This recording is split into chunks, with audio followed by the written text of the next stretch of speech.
6:08, 6:07. We, roll call, please. Director Crowley, Present. Director Jones, Here. Director Bernstein, Present. Director McLaughlin, Here. and Director Swano. Here. We can stand for the Pledge of Allegiance. Pledge allegiance to the flag of the United States of America and to the republic for which it stands, one nation, under God, indivisible, with liberty and justice for all. So it's now time for public comments, and public comment number 1 for items that are not on the agenda. Do you have anything, Jen? Okay, I don't have any cards. Do you have any cards, Michelle? Okay, I'll close public comment number 1, and we'll go to our presentation. But before we do that, just point of order for Okay. tonight. I know Director Bernstein had some concerns about the regular agenda item. We're fine to put that on the agenda for Tuesday night. And For just which item? for 3. number 2. 3. Oh, No, sorry. number Excuse me, 3. And then for this item, for the item number 2, it is also, there's a placeholder on Tuesday night's agenda if you choose to, use that. So no pressure tonight, and certainly can make this a shorter meeting if we don't put number 3 on there, to a certain degree. Okay, so do Thank you you, want, thank you, Chief. do you want to have that decision made now? We can do that if you... Your call. I don't know that you, Let's, I mean, it probably doesn't matter, but what does the board like to do? I mean, I had the same I can question. make a motion to table it To move Number it to 3. next week. No, too. Next week, number 3? Yeah. I'll make that motion. Is there a second? I'll second. Okay, any discussion? Okay, so the motion is to move item number 3 to next week's regular meeting agenda. And there's a second. So all in favor? Aye. Okay, all opposed? That motion carries, Michelle, so we'll put this staff report regarding station number 4 onto next week's agenda. So that means we can go back to the presentation section. from Rosie. so now I'll start off on Yes. that, Director. So, tonight we have members from Rosenbauer, both international and national here. I know some of you have met them last night, some just today. We've had them here now for 2 days. They arrived yesterday. In the morning, we had our Apparatus Committee and we had our Mechanical Division Fleet Services folks that spent the morning and into early afternoon with them. Then we had the promotional ceremony, as you know, and then last night the open house for elected officials and other people who are in technology and so forth. I thought that was pretty productive and it was a good time. I know that you all learned a lot about them and the company and the apparatus and so forth and the technology. Today we duplicated that in the morning, only it was for entities that were not part of the fire district. So other fire agencies were invited in the morning to take a look at the equipment to see what they thought, which was, I think, a good opportunity for local fire agencies. We invited Alameda County, Contra Costa County, Santa Clara County, San Mateo County. All those individuals from those counties had the opportunity to send people here today. We suggested they be fleet personnel or Apparatus Committee personnel, and so I know some did do that. Then after noon today, we opened it up to the public. I know, Director, probably you were there for a little bit, and I got the chance to stay there for several hours, and we had I would say, a significant turnout of members of the public that showed up to take a look at the equipment, some with kids, some just alone, some had heard about it on the news, some had read about it in the newspapers, others had heard about it online, some had heard it on the radio, some got it from next door because we put it up there. So we had a pretty good turnout, very steady today, and they got to hear, Rosenbauer got to hear from our residents in the community, as I did as well. And most all of the feedback was very positive, which was encouraging. So the report, the presentation tonight really will deal with whether or not the district feels it's time to move into the next generation of apparatus. Asked Rudy Torres, one of our master mechanics, to be here tonight. Rudy's been instrumental in this process. Actually was the one that convinced me that this would be a good undertaking. One of the questions I was asked today, why did you send the mechanic, not a firefighter, back to Rosenbauer? And the answer was because we're in the design and engineering part of this, so what better than have a person who works on equipment already, who can have a critical eye, especially when things break down, and, you know, help within at least the design phase as well, so that there's access for, you know, repairs to be done and panels that can be removed and all the things that sometimes people don't think about when it comes to, you know, having apparatus that needs to be repaired and downtime, which is critical to us. So Rudy also at that point felt that, which I was surprised with, that an electric motor would be more efficient, have less moving parts, and less downtime, be more reliable than the standard motors, which was nice to hear. It's not like we don't know what Teslas and Volts and, you know, different types of cars are that we have and we respond to in the district and that our residents drive. But in terms of a fire truck, you know, this is the first of its kind, one of its kind in the world. So to make it so that we understood it would be something that would work for us, it was a big deal. And that's what created all this. So for the last 2.5 years, roughly, maybe almost 3, we've been in conversation with Burton's Fire Equipment, Rosenbauer, about what this could or should look like. I think they were surprised of the level of interest that we had and pursued and kind of conversations that we had in regards to that too, which kind of gets us to tonight.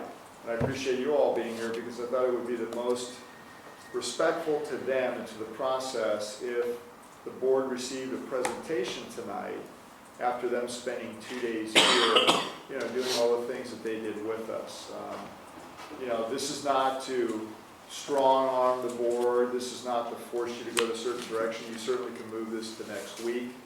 This is really just an opportunity for them and you to have a dialogue and a discussion, and them to have the opportunity while they're all here to present for you, you know, the fine-tuned aspects, the thought process behind this piece of equipment, which does go way beyond no longer burning fossil fuels. And remember, diesel's a carcinogen. I know some of you heard me tell the story when I started here in '81.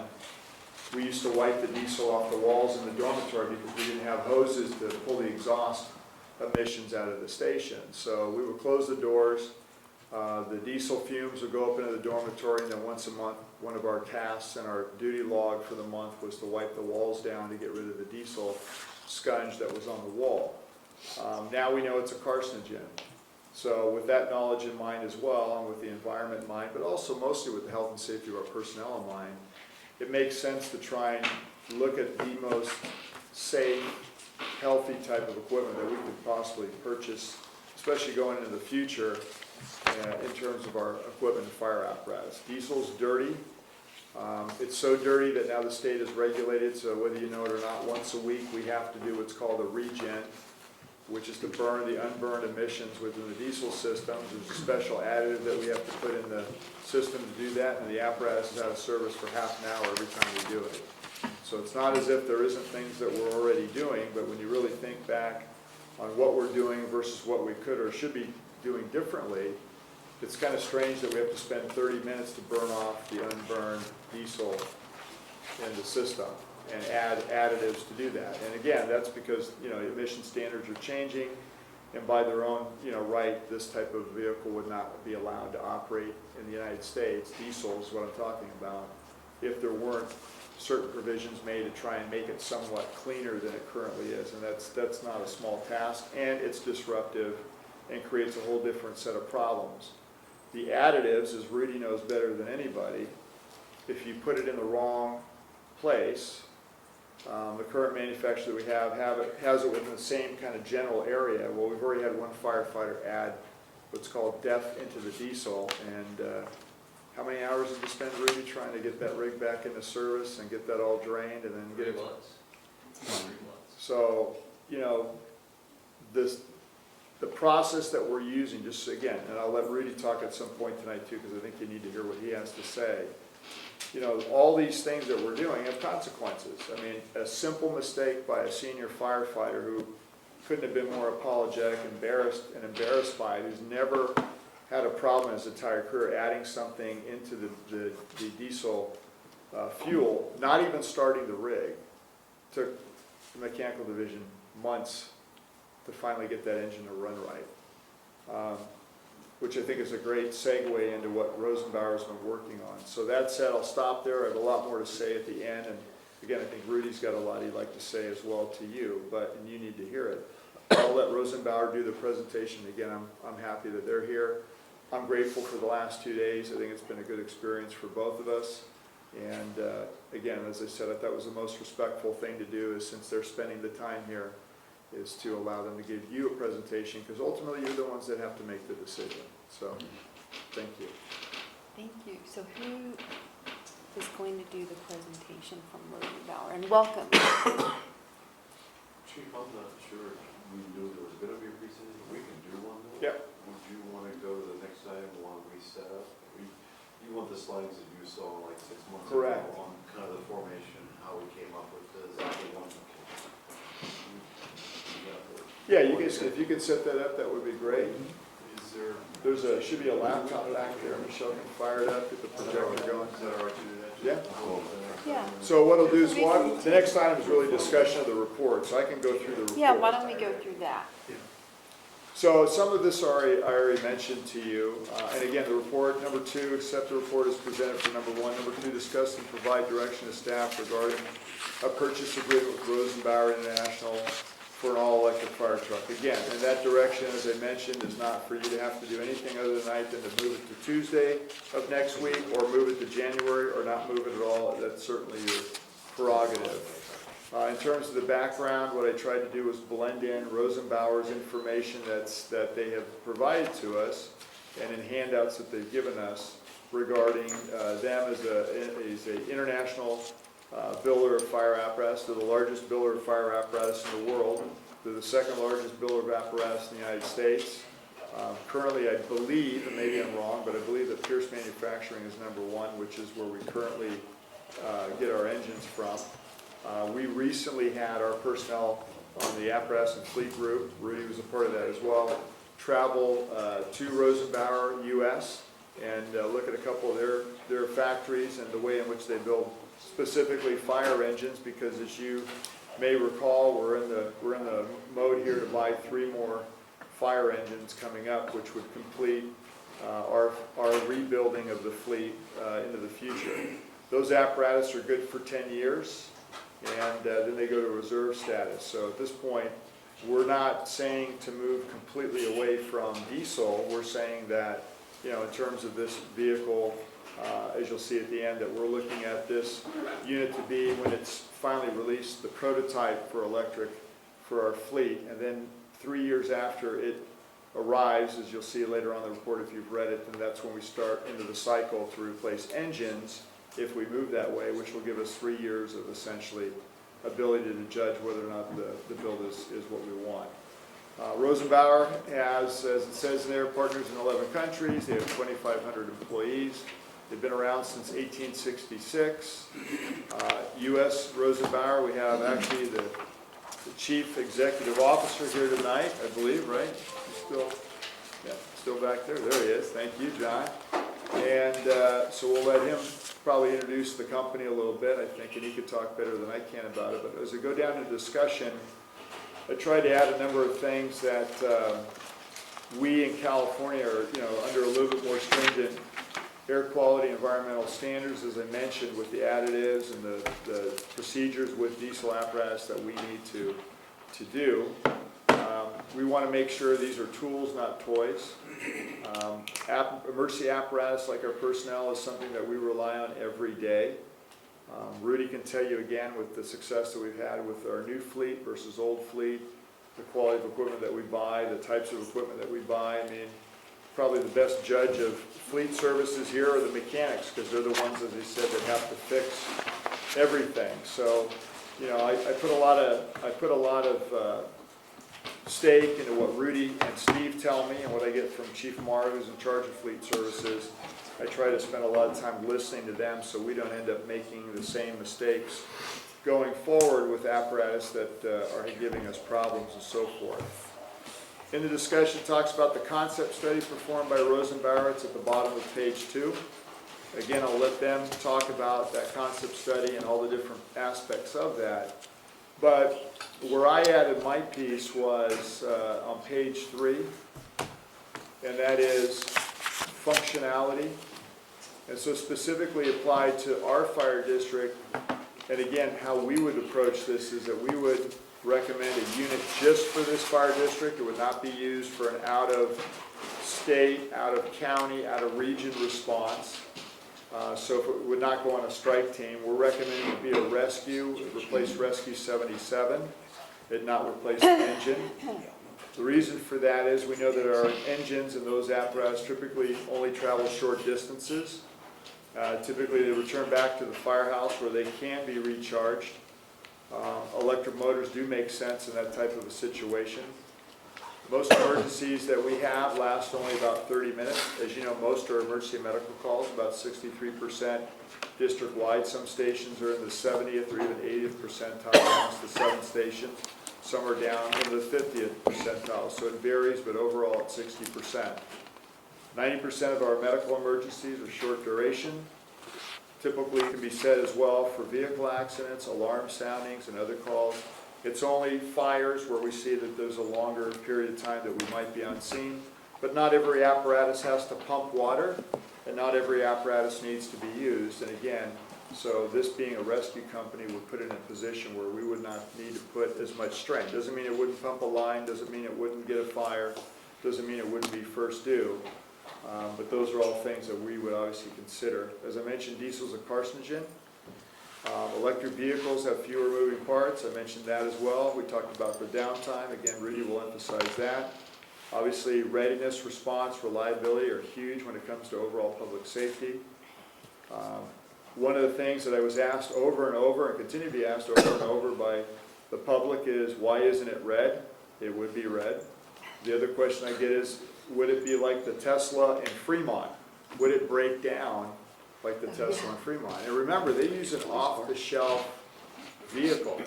So, you know, most of our emergency vehicles, even the command cars, have dual battery systems so that you have a redundancy in case there's a failure.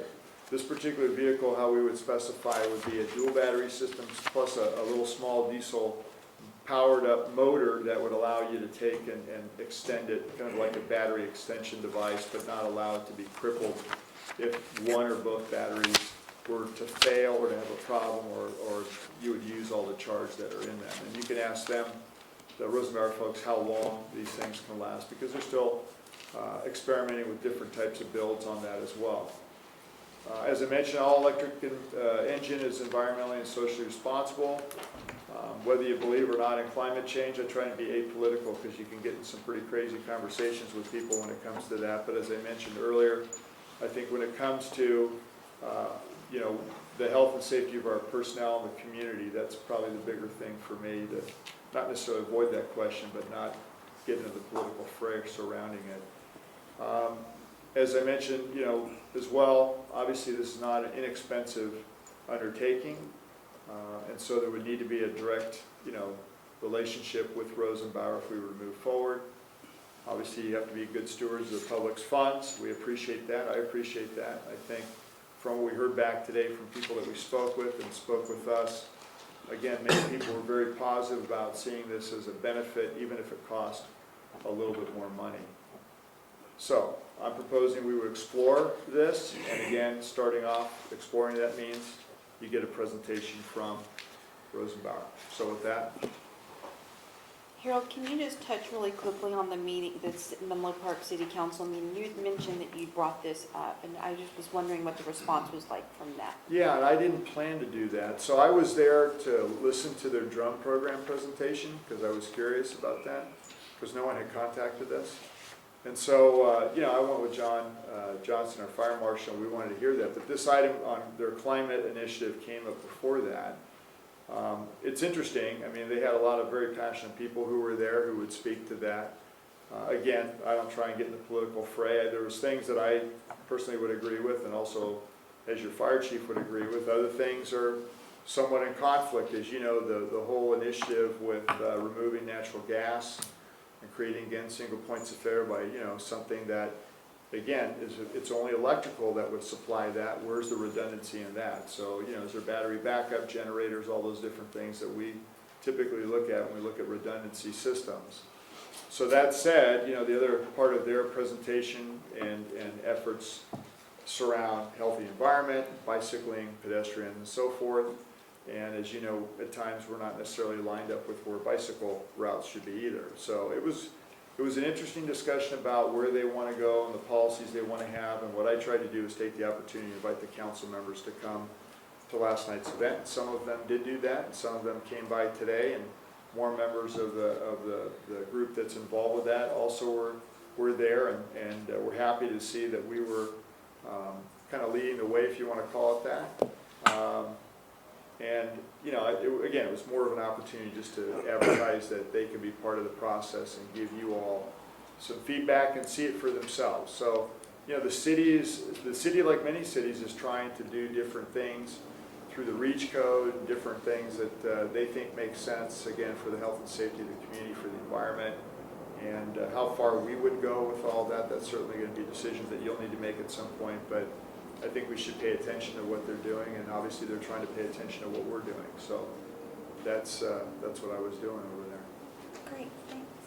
So we'll have the presentation now from Rosenbauer. So who's going to be doing that? John or? I'm going to just introduce our team. Okay, great. Really Thank quickly. you. So my name is John Slauson. I'm the Chief Executive Officer of Rosenbauer America. Rosenbauer America has just under 1,000 employees, and we have our main chassis operation is in outside of the Minneapolis area, and we have plants in the Great Plains as well within the United States. With me, who's one of the leaders of our team, is John Burton and Clay Hopler. They're with Burton Fire. They're our dealer, exclusive dealer in Northern California. And Doug Feldman, he's our regional manager.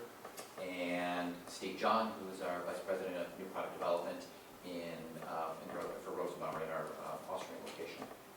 So we just want to, first of all, thank you very much for the opportunity to be here. It's been a real pleasure getting to meet a number of the people in the community, listen to some of the thoughts and ideas as far as what's your fire truck and why you need it, and all of the things that are all part of it. So with that, I want to keep just my introduction really short and sweet, but I thank you very much. Thank you also for really great weather.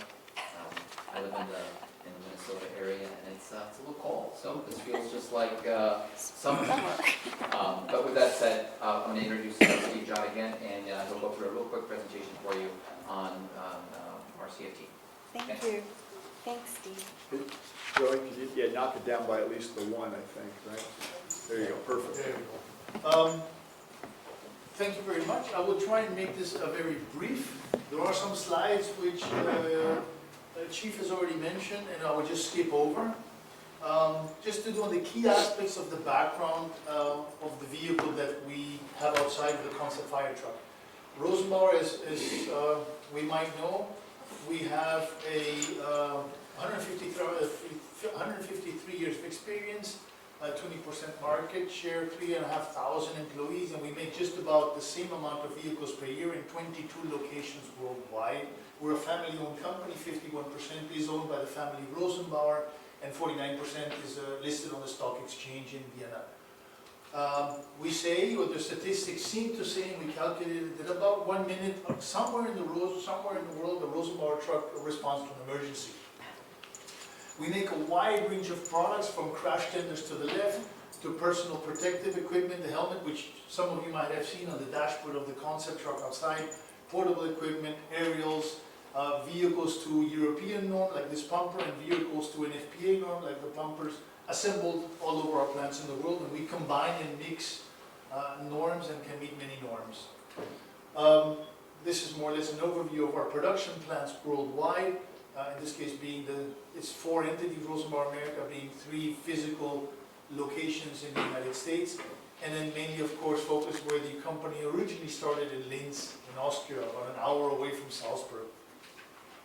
About 9 years ago, we started studying the mega trends of the world.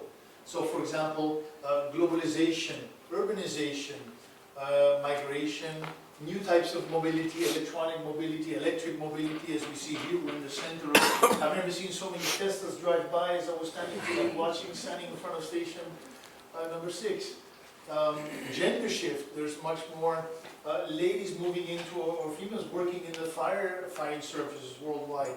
So we looked at connectivity, we looked at all of these trends, and we came up with this trend map. And where these trend maps meet, we came up with it causes a problem in the way that the world is changing, and we came up with a solution.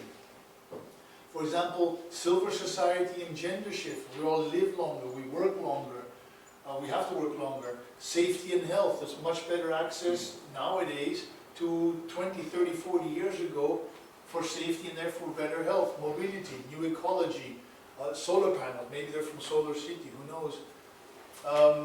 The ones in the picture. Urbanization, I mean, all you have to do is drive around in the Bay Area or even all the way down to LA or in Amsterdam or in Berlin, in Paris, in rush hour. Huge amounts of traffic, and it's getting more and more and more. Connectivity and individualization, these all causes challenges for the fire brigade and the fire services of the future. And we looked at all of these.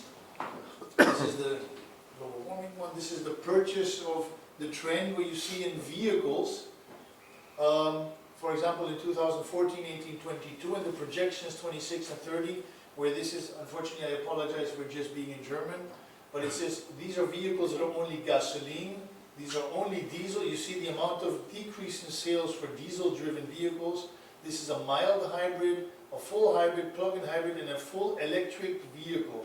So you see that we're right now about year 2019, and this trend and the forecast is a strong decline in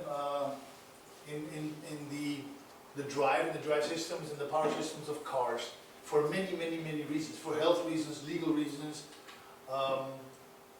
demographic reasons. We also looked at all of the cities. Where's the major changes? Where are the leading cities where mindset and where movement is into new alternative possibilities to drive the change.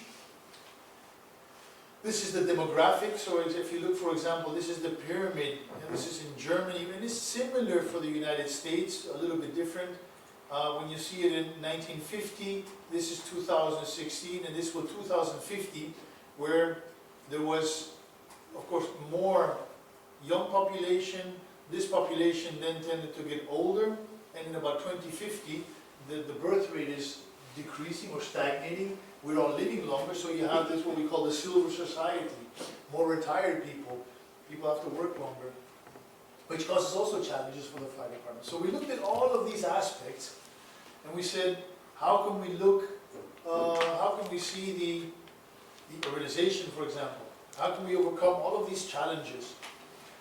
Autonomous vehicles, automatic driving vehicles, the Internet of Things, all this technology connected. I explained a little bit in the CFT, in the vehicle outside. It is not just an alternative drive vehicle, it is the vehicle of the future.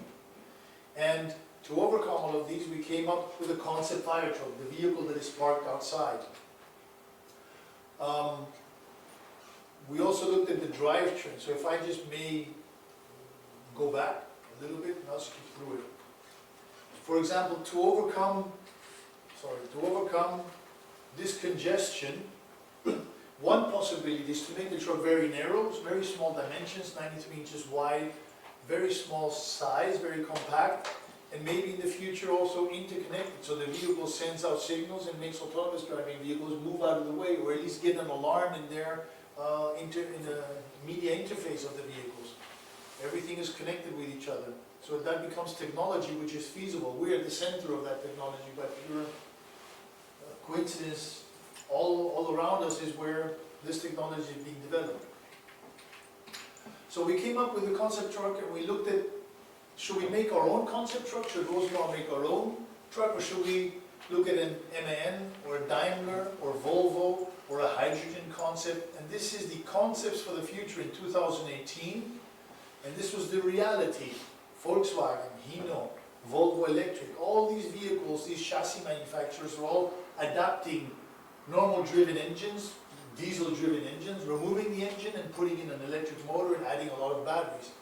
These vehicles are still just adapted to drive from A to B, hauling freight, or in this case people. So we also looked at the latest news. What is the latest development in electric truck technology? Because we needed to have a vehicle that was electrically driven to implement all of our solutions. So we looked at Mack truck. This Mack truck is a garbage truck based on the Volvo components that we use on the production models. Hyundai, Freightliner, for example, the E-Cascadia. But none of these manufacturers will provide us with a chassis. They said, we're about 5, 6 years ahead, 7 years away before we would even get a chassis to be able to build a body on and a water tank. So we decided to build our own. This is the solution. This would be a normal solution. We decided to build our own truck. And by building our own truck, which is what we see outside, we looked at mobility, individualization, all of these trends, and only making the vehicle electric, we can have all of the solutions, which is just much more than removing the diesel engine, the loud diesel engine out of the vehicle. We have outstanding ergonomics, we have higher loading value, that means we can take more equipment in because of the way that the vehicle is manufactured. We have improved communication. Those of you who had a chance to just take a drive with me, notice we could communicate perfectly in an almost silent truck while driving inside the urban area. We have vehicle safety, and of course it's environmentally friendly, not only from the emissions point of view, but from the sound emissions point of view. It's a fact. When I was with Virginia, we took a left and we kind of got lost, and we ended up in Heatherton. I think it's called Heatherton, right? Very nice houses. Lindenwood. Sorry? Yeah, I think in Lindenwood. Yeah, it was very nice houses, but we drove by silently. I mean, if we would have been driving around getting lost with a big, loud fire engine, then maybe not everybody would have been so happy. So we drove by very silently. So it's not only environment, but it's noise reduction. It's noise pollution, it's environment, it's many aspects.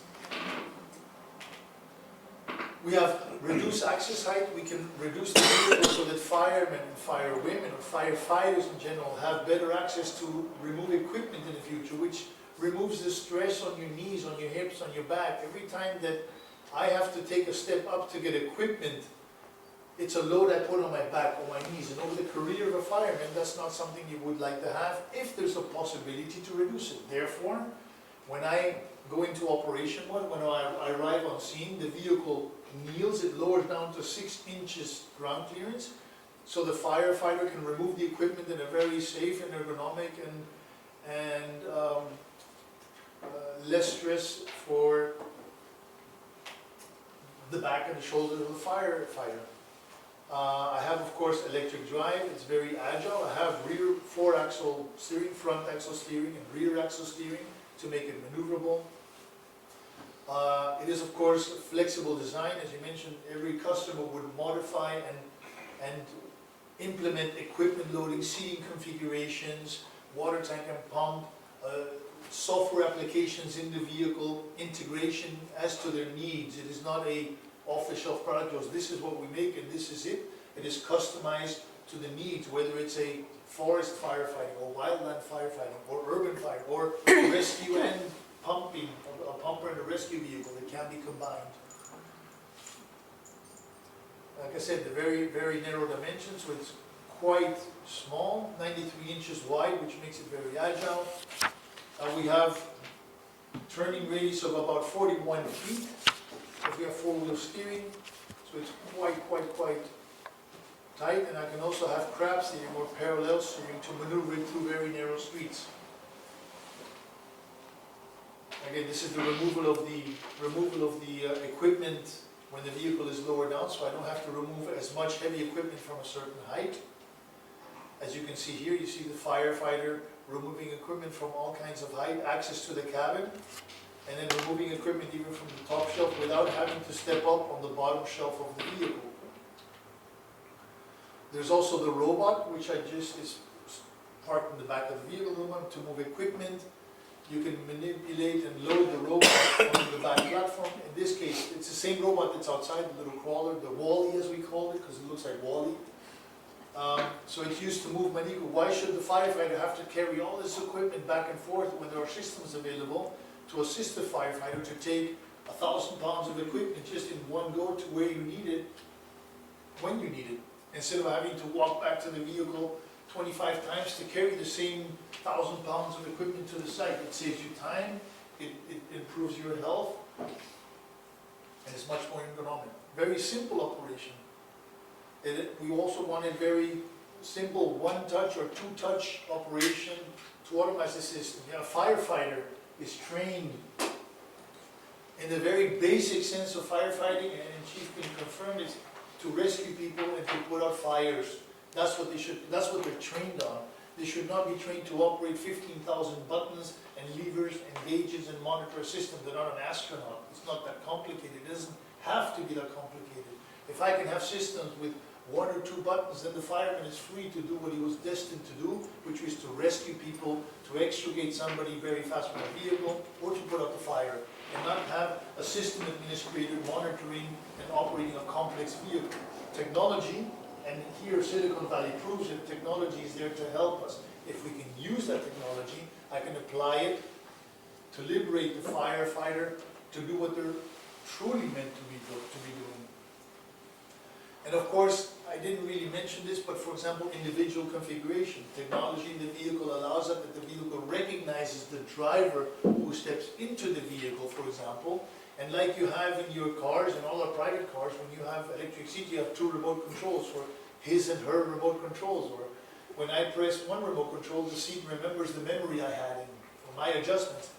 We can configure the vehicle to do the same. That means if I have preset systems behind my one-touch control, I can say when I touch this button, I want all of these functions to work. And I can configure that to how I want it. Rudy can configure that to how he wants the vehicle, whether he wants the lights on or the roller shutters to go up or down. He configures and presets that. The vehicle remembers that. When he steps into the cabin, either, and again, Apple and Cupertino invented it. There's face recognition software on the iPhone 10 and 11. You could use those algorithms. The vehicle recognizes either by face recognition or by an RFID chip. And you chip into the vehicle, it says, hey, I mean, I'm now making a light joke, but it says, welcome, Rudy, welcome to your fire truck. And it assumes those settings that you preset. So the less buttons and functions you have to do, the more you're free to react. You get in the vehicle, it's already set to your settings, and you go to the instrument. That's all possible with technology, which is on that vehicle parked outside, to make it simple to operate. And it's also something which has a side effect, if you would, in the United States, and I've heard some comments and feedback, which is similar. As in Europe, it is very hard to find young people to become firemen. It's quite hard to get them to come to the fire service, even more if it's voluntary fire service. We're all becoming very individualistic, so to do something as a volunteer, the youth, it's getting harder to get them. There's less, as you saw for the demographic change, which is happening, there will be less youth available. The pool of people you have available, it's harder to get people to commit to fire service.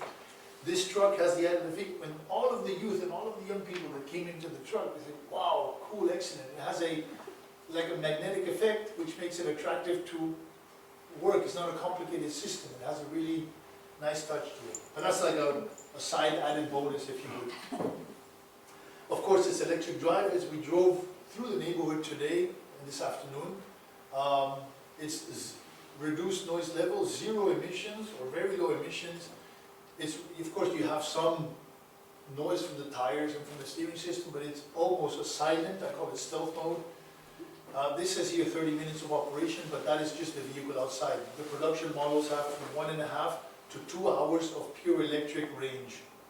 So you have, depending on how you accelerate and how you use it, from 1.5 to 2 hours of electric operation. We're using, if some of us might be technically inclined, we're using lithium-ion batteries, 60 kilowatt batteries, electric motors, inverters, high voltage distribution system, and the system engineer, according to ISO, which regulates this type of drivetrain, is from Volvo Penta, and it's the same as they use in about 9.5, I think it's about between 9 and 10,000 electric buses already. So they're tried and true components. It's not an invention that we have made as Rosenbauer. This vehicle has to work. It's a fire response vehicle. It's an emergency vehicle. You have to have components which are tried and true. We have the range extender, which is this 200 kilowatt range extender, which we've been talking about to extend the range unlimited when it needs to be charged. And because we could get rid of the original combustion engine, the big diesel engine, which is traditionally mounted in the front of the vehicle, I can then move the water tank where I need it, put the water tank very low because I have no drive shaft driving the back, and I can locate the water pump wherever I feel necessary to distribute the weight of the vehicle to a 50-50 weight distribution. That gives you a very safe driving, dynamic vehicle, especially when you drive it in emergency call responses, which are under quite high speed and acceleration. It has an extreme low center of gravity, and those of you who got to drive along with me have experienced it. It drives like an Indy car. It has a really, really stable system. It's a very safe vehicle. It's not jittery, nervous. It has very docile. A lot of people that got to drive it say it's like driving a car. It's like driving a big SUV. It's not like driving a big, giant truck. That makes it much more safe. Overview, you have much more sight out of the cabin. That is all possible by doing the concept as we've done.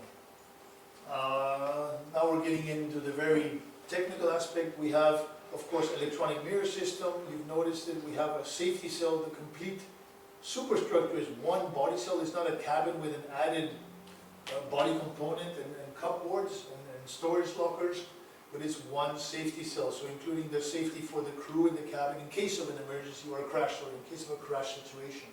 Very strong superstructure.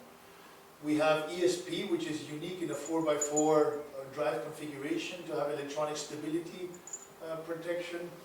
We have rollover protection, we have driver warning devices, and we also have force feedback systems in the seat to help navigate and to give the driver warnings in case of obstacles and dangerous situations. So there's a lot of safety involved in the system. Yes, sir. Yeah, I'm sorry to interrupt. No Chief, did your committee go over this Rudy was PowerPoint? there, I believe they had the PowerPoint.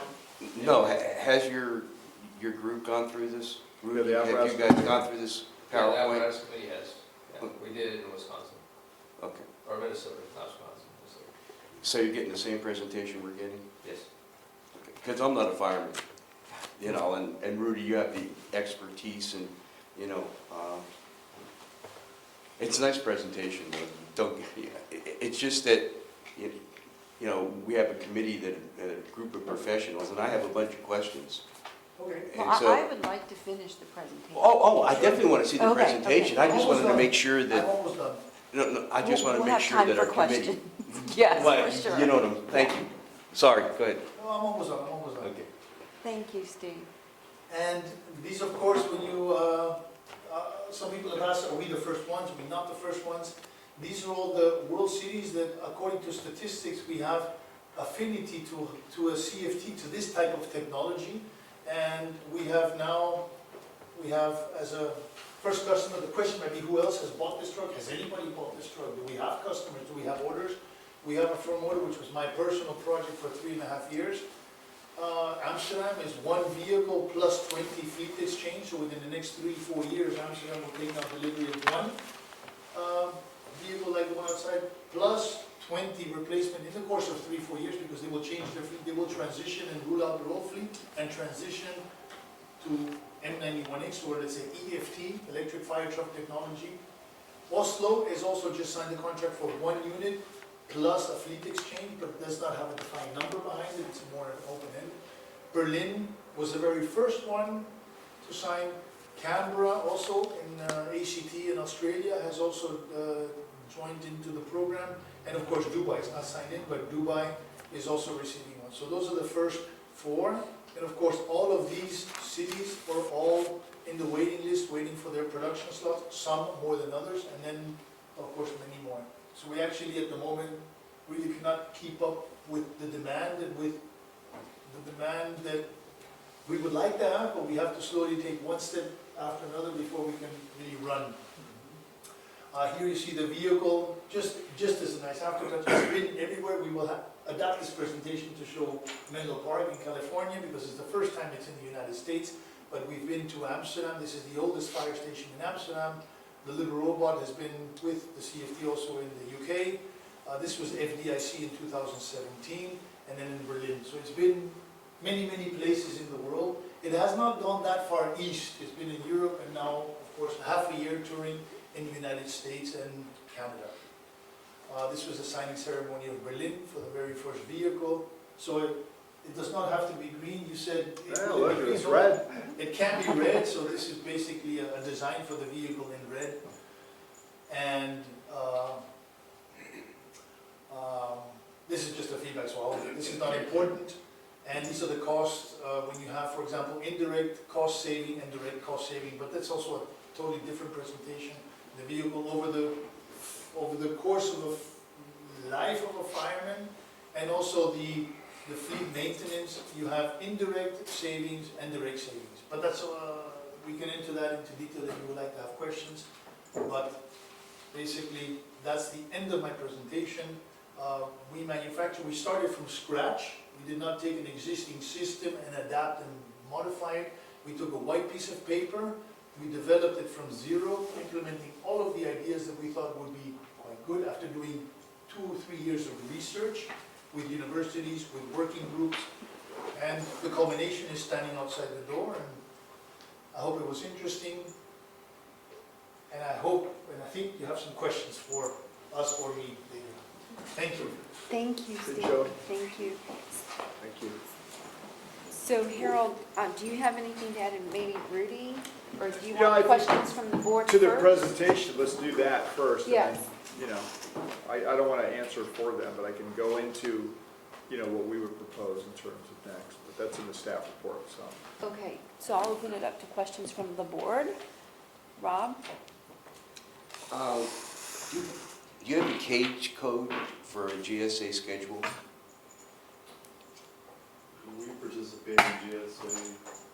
This product is probably not on GSA yet. You don't have a cage code for this item? When you say cage code, is that like a product identifying number?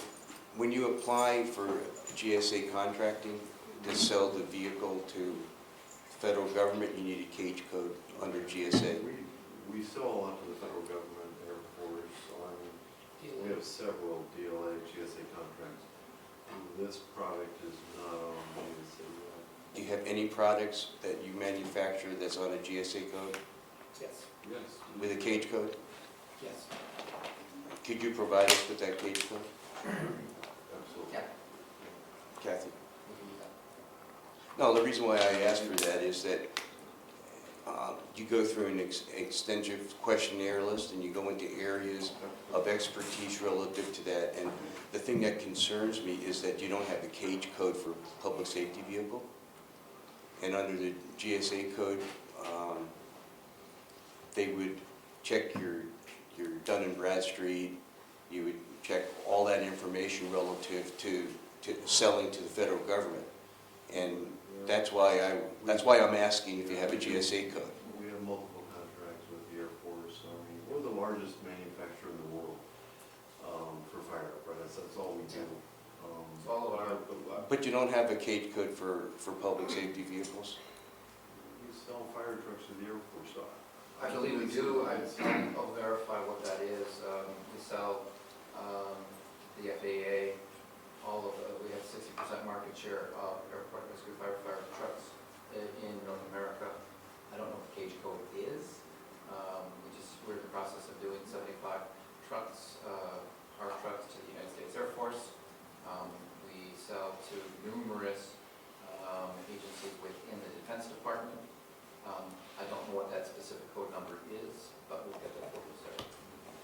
Bob, are you saying you... We do sell on the JSA, more fire, I don't know what the percentage is, but we do sell a large percentage of GSA and as well as DLL or DLA, as far as the Defense Logistic Agency as well as the General Service Agency. So we do, if we're going to sell that, we have to have that.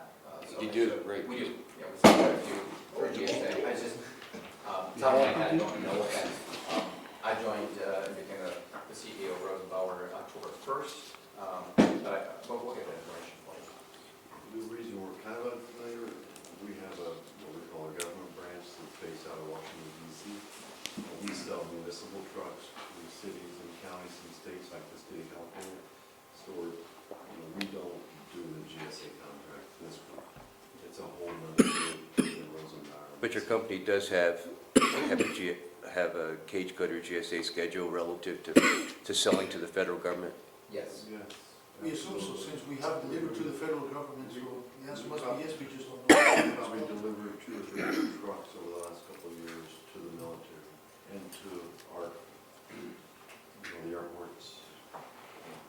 Emergency has a cage number, I know there's a cage for for Rosenbauer, even though a small company like us, we have our own page number too, so I'm sure they would do, they need to get it for you. The reason why I'm asking is because when you fill out that information relative to GSA schedule for purchasing, they go through Dun & Bradstreet, your credit, the establishment of the organization, past performance relative to other entities that are sold. So that's why I'm just asking. I'm familiar, I know, we must have it in those We pages, do. because I know, We wouldn't I sell know that it. we've been, I know that we've been rated by Dun & Bradstreet because I've had to do that with various tenders from Rosemar International. I'm not talking, well, that's one element of many I know, I that they know. go through. Wrong check. I have some work to go ahead. Check. Please go to Chair. I wanted to ask a question about power. Is it possible to take electric power, let's say you had to be on a scene for an extended period of time, can you take power from some sort of utility source or a building or a home or something of that sort? Not so much from a home, it depends on the infrastructure to be able to charge, but you can charge. There is, if you need to, you can charge with a, let's say, portable charger, but it's not a boost charger, it's not like a Tesla supercharger, because the home infrastructure will not support boost charging so much direct current into a vehicle to boost charge quickly. But you could, for a very long extensive, there is a plug-in, you can plug into 110 or 230 volts and plug it into the side of the vehicle. It's the wire, we have it with us, it's in the vehicle, so yes, you can. Is there any prospect that you could actually take power from a utility pole? I know you'd need a way to do it or some sort of a connection, but is that something that could be done in the future? We never, utility poles, no, it's from the overhead. No, we haven't delved into that situation because basically electricity is, first of all, everywhere. It's dangerous to go up and you have to really know what you're doing. You don't want to get electrocuted when you're on the pole. If you But I'm talking about where the pole would actually be equipped with something like that. I just, It could, if the infrastructure is there where you have these poles where you could plug in, yes, but it's not something that is now, but for example, on a freeway or something of that sort, it might be possible to do something like that. the vehicle can accept it. The infrastructure has to be there from the highway Right. operating company, whether that's a state or the private leasing company that operates highways in various countries. But if it's there, if the infrastructure supports it, yes, you can. Correct. With the range extender, on these, the need for that probably wouldn't be there though. Because if we are getting low on power, we can operate continuously. As long as we have diesel, we can operate continuously with that extender. So, you finish up? Yeah. So talk to me a little bit about the portable diesel generator. I heard some conversation about it's built in to the system. How does that work? That works if you would, that works that you have, it's mounted at the top of the roof at the moment. It's a 6-cylinder BMW diesel engine which runs a generator, if necessary, it runs a generator at about 2,000 RPM, so it runs at one fixed RPM, which is at its optimum cleanest running mode. It runs a generator. That generator then charges the batteries, the two drive batteries which are installed in the vehicle. So as you're driving or pumping, you can, if you need to have that extended range, then you can charge the batteries as you go or as you're standing still. The vehicle, at the moment, the technology that's available to apply this type of technology is ahead of the norm. So the norm dictates that a fire truck has to be able to pump for 4 hours or more non-stop, or a minimum of 4 hours non-stop without water interruption. The battery power would last you for about an hour and a half to 2 once you're on site, but eventually you need more power. So either you would have a portable, some sort of boost charger, but at the moment, after taking many aspects into consideration, the best, most feasible way, the cleanest way to do it with minimum impact is that you run the generator, and that generator charges the battery or runs the pump, but it does it indefinitely as long as you can have water to keep the water tank filled or draft into the pump, and fill diesel. With the, how lasting would the diesel generator The tank at the moment in that vehicle, the tank is foreseen to have one filling of diesel to last about the approximate 4 hours before it would have to refill, because you have to comply with the norm that says uninterrupted water pumping for 4 or at least 4 or more hours. So you got 1.5 plus the 4 that. Correct. Without having any energy input into the vehicle, energy being maybe in diesel, correct? Or charging it with a boost charger. Jim? If I understand it correctly, you brought a number of components together to create this vehicle. I've heard, Volvo Penta Yes. drive Yes. system and Correct. chassis, BMW diesel. Correct. I imagine some of the components are of your design and manufacture as well. So as we bring these different components into a new vehicle, what testing, what proving have you done so that we would have assurance that we would have a vehicle that would operate and function properly? We are making now, as we speak, the number 1 is already almost finished, so this is a concept, it's standing outside, the concept, this is the famous, ended up in the museum somewhere. And right now, the superstructure, the body prototype number 1 should be running as we speak now. Maybe it's not painted yet or painted red or green, but it is running. That is what we're doing. That prototype will not be sold. It's a prototype that we are using to test the Volvo Penta, all of these drive components, and test how they work together with Volvo. The engineers from Volvo are running run-up test, diagnostic test, improvement. So we're doing testing on that vehicle. We built a prototype to test the drivetrain. We are parallel to that building a second prototype, which, if I'm not mistaken, we will use for destructive testing to see how far can you push it before things start to break. And that will not be a completely built-up vehicle. Those are the first 2 that we're building, and that's what we base our experience. How to put all of these components, like you mentioned, from Volvo, from TT Systems, which are the electronic modules, how they work together. The components that we've chosen, for example, the vehicles have, not this one, but the production models have Hendrickson, United States, Hendrickson air suspension adaptable system. They build hundreds of thousands of suspension systems. And I'm sure all the component parts are the best that you could find, Correct, that we could find. and highly engineered and whatnot, but bringing them all together into a new Yeah, device, a new piece of equipment. that's what we're building the 2 prototypes right now. But those are prototypes. As we typically, when we buy equipment, it has to have a track record. It has to have proven performance. We work in a pretty critical environment, so we have to have faith and confidence in the equipment we're using. So, when I see all the various cities that you around the world that you talk about, will those essentially be test sites? As you start to push this first generation out there, again, what assurance would we have in terms of performance? The assurance that we have is, like I said, the testing that we're doing is to make that the mechanical part, that the components work well with each other. That is what is implemented into the initial production models. So what we learn from these 2 right now, this week, next week, beginning of next year, is implemented into the production models as to the system workings with each other. These initial cities are a test bed, but it's not a test bed of will the drive engine work, will the batteries explode. Everything is built according to a norm. There's automotive industrial assembly norms which we have to comply with. We comply with, and we have to comply if we want to do things seriously, because we're not a small manufacturer working out of a garage. We're the largest manufacturer of fire equipment in the world, and 160 years of experience.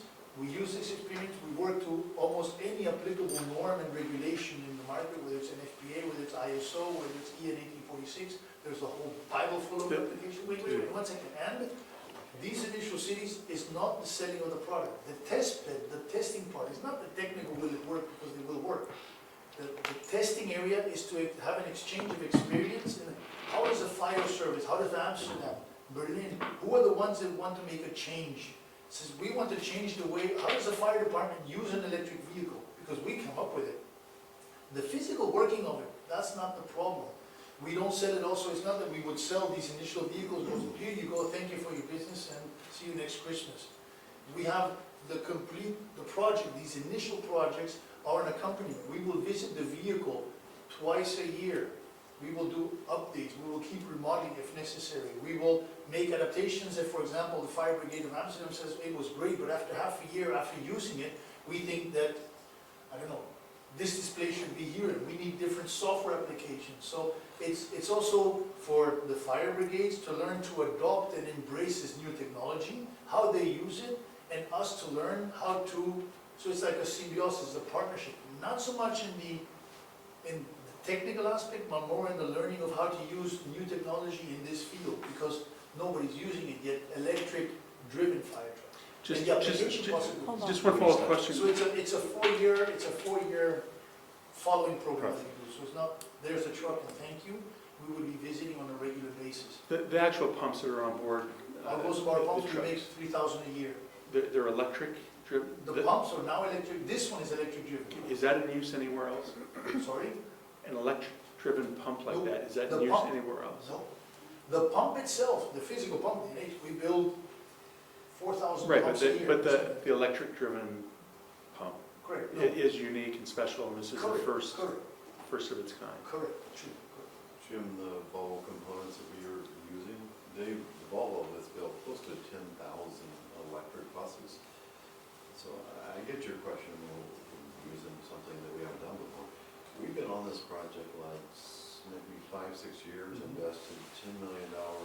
There's a whole engineering team together right now that are using components that are proven. I get your question, but there's a lot of research and development into this project. And we've been around 160 years, we're not gonna give you a product that's not gonna work. And we didn't start, like you said, we didn't start this a year ago. We started 7 years ago with this vehicle. It's 5 years old already. And it's still going. Robert, is he, Robert? Yeah.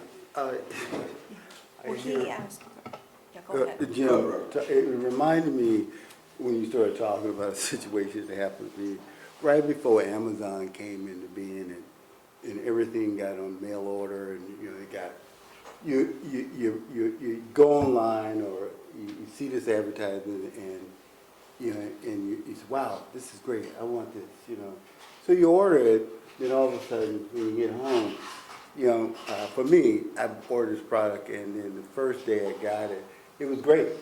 The second day it's like, oh, the switch won't work then. What do I do? And then you call the manufacturer, and then all of a sudden, the manufacturer is no longer in business. So it kind of said, whoa, what? So now I got a product. I think part of what, if not mistaken, what Jim is saying, that, and I think I heard it from you, where you said that it's a give and take. We are continually reviving our system, our product. But we need your help to make that happen. And so for us, if we purchase something that we want to make sure that it's going to work according to the expectation we may have, and I think also for yourself. I guess the assurances, I assume, is built into the relationship in terms of if we have a form of contract or whatever, it's built in that would take place, whether it's twice a year you may come out, or once a year, whatever that is, to make sure our product is actually running according to what the expectations are. And I guess part of one of the other things that maybe need to look at, I'm sure you're going to work it out with the chief, is that are these updates something that is a cost that has to be borne by us, or is there a cost that has to be borne? I mean, do we share it? Just what that really is going to look like? Because it's nothing like buying a product and not being able to get it serviced and run into the expectation might be.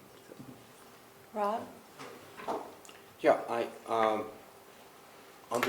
referring to attachment B under our contract, where it states Rosenbauer International AG, and I've looked it up and I don't see a cage code number, but there is one under Rosenbauer America LLC.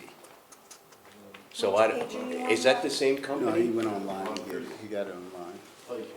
And I have a code for that, but Is that in it's, here? No. Or are you online? This is on the. No, I'm doing a GSA check Oh, I for thought you schedule. were looking at, These are the okay. ones involved. These are the case numbers. I was able to pull this up. Oh, good, okay, okay. 15. Yeah, this is the one that I found here, this one, the Q7. Great, no, I just want to make sure that, Did you give them that? Yeah, the founder. Yeah, Rosenbauer America. but under the, I looked under the actual title or contract, and there isn't a cage code for the international one. So maybe we need to change that contract. It's the same group. It's all part of the Rosenbauer group. Or is it going to- Just a small technicality. Oh, we have one for Rosenbauer. Our legal counsel can handle that. Chuck? This is sort of a dumb question in a way, but I want to address the issue of firefighter safety. And maybe we have enough knowledge with all the electric cars that are on the road. But you've got this sort of high voltage device there that's spraying water all over a place. Is there anything special that's been done to somehow almost have a circuit breaker or something that stops the electricity if there's a grounding or whatever of the power? Correct. It's a quite complicated system, but there are various sentries along. There's various inverters and converters in the high voltage 400 volt drive system, battery power, and it's a very similar system. We had a chance to talk to a Tesla engineer with a small difference, but it's a very similar system that Tesla uses. There's let's say, a checking of open or short circuitry in the high voltage system with an 800 millisecond frequency. So it's constantly checking various loops or contacts with about an 800 millisecond frequency. If there is a short to ground, if there would be a physical short or an open, or one of these sentries does not respond, which is all of the points on the vehicle that have the high voltage drive system, then the system or the battery itself opens like a circuit breaker. It's a contact, and it opens up and totally disconnects the inner workings of the battery. This is something which is internal in the battery. It disconnects the battery cells from the case of the battery. So the battery actually isolates itself. It's shut off from the rest of the world.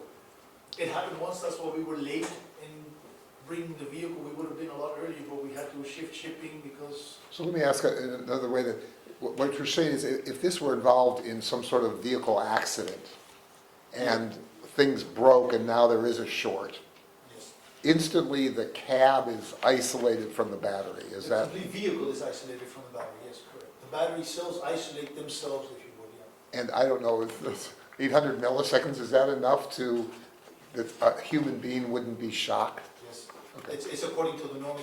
The battery size is global vent. They're according to the norm. That's what the norm ISO 26260 was. That dictates all of these regulations. Whether it's Tesla, whether it's us, whether it's batteries, whether it's Samsung batteries, all the lithium-ion batteries in the automotive industry have to fulfill that response. That is something that the norm dictates, and that is the speed that the frequency was decided. So even going through like a flooded underpass or something like that, nobody's going to get, in theory, nobody should be electrocuted. Correct. Okay, But if you, yeah, correct. okay, thank you. Rudy, Yes. you were over there. Do you have a little bit of a report or something feedback that you can give to the board? I I like don't the mean to- questions. There's a lot of good questions. I mean, everybody's has some really solid questions that, I didn't even, think about. I mean, the director has a good, idea, or not an idea, but a good question about the cutaway. And I know that there's a few electrical cars out there that have a cable that these guys are trained to go and cut, and that disconnects the battery completely. Tesla has similar things to that, but they have to have an engineer come out and disconnect that. Obviously, because this would be a marriage, we would have to help them, and they would have to help us figure out a proper way of finding some way to make it accessible for our guys to disconnect that vehicle also. Where the battery pack is located on that is on the roof, so if there was a side impact or even a rear impact, the battery's not going to get touched. But again, you do need to have some kind of a cutoff switch to turn that thing off. Also, if I'm working on it, I need to know where that is, because just changing a fuse in that thing, we have to power the whole thing down and make sure that, you're grounded and you have the right gloves on, and you can go in there and then pull a fuse out of it. I work on our Pierce engines all the time, and there's multiplex box in there, and, I can't have static electricity, so I wear rubber gloves. I can't weld on them unless I disconnect the batteries, and that's just one of those things that you learn on the vehicle when you get sent back to the factory for training. Again, all these questions are great questions, they're valid.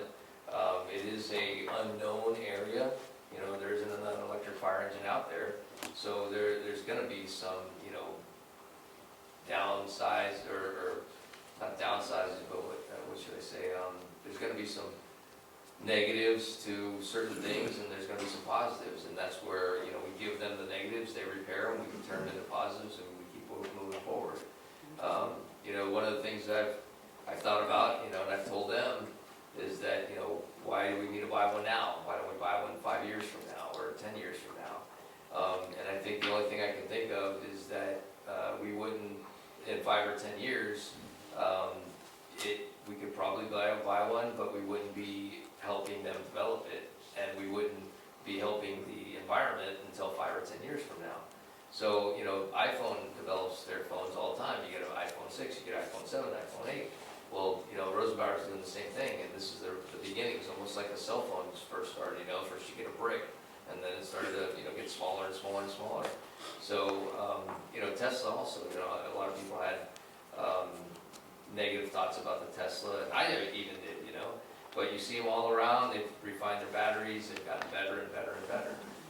Have they gotten cheaper? A little bit, but, there's more out there, so I don't know, that's what it's all up to you guys to decide, whether it's something that we want to purchase now or later on, I don't know.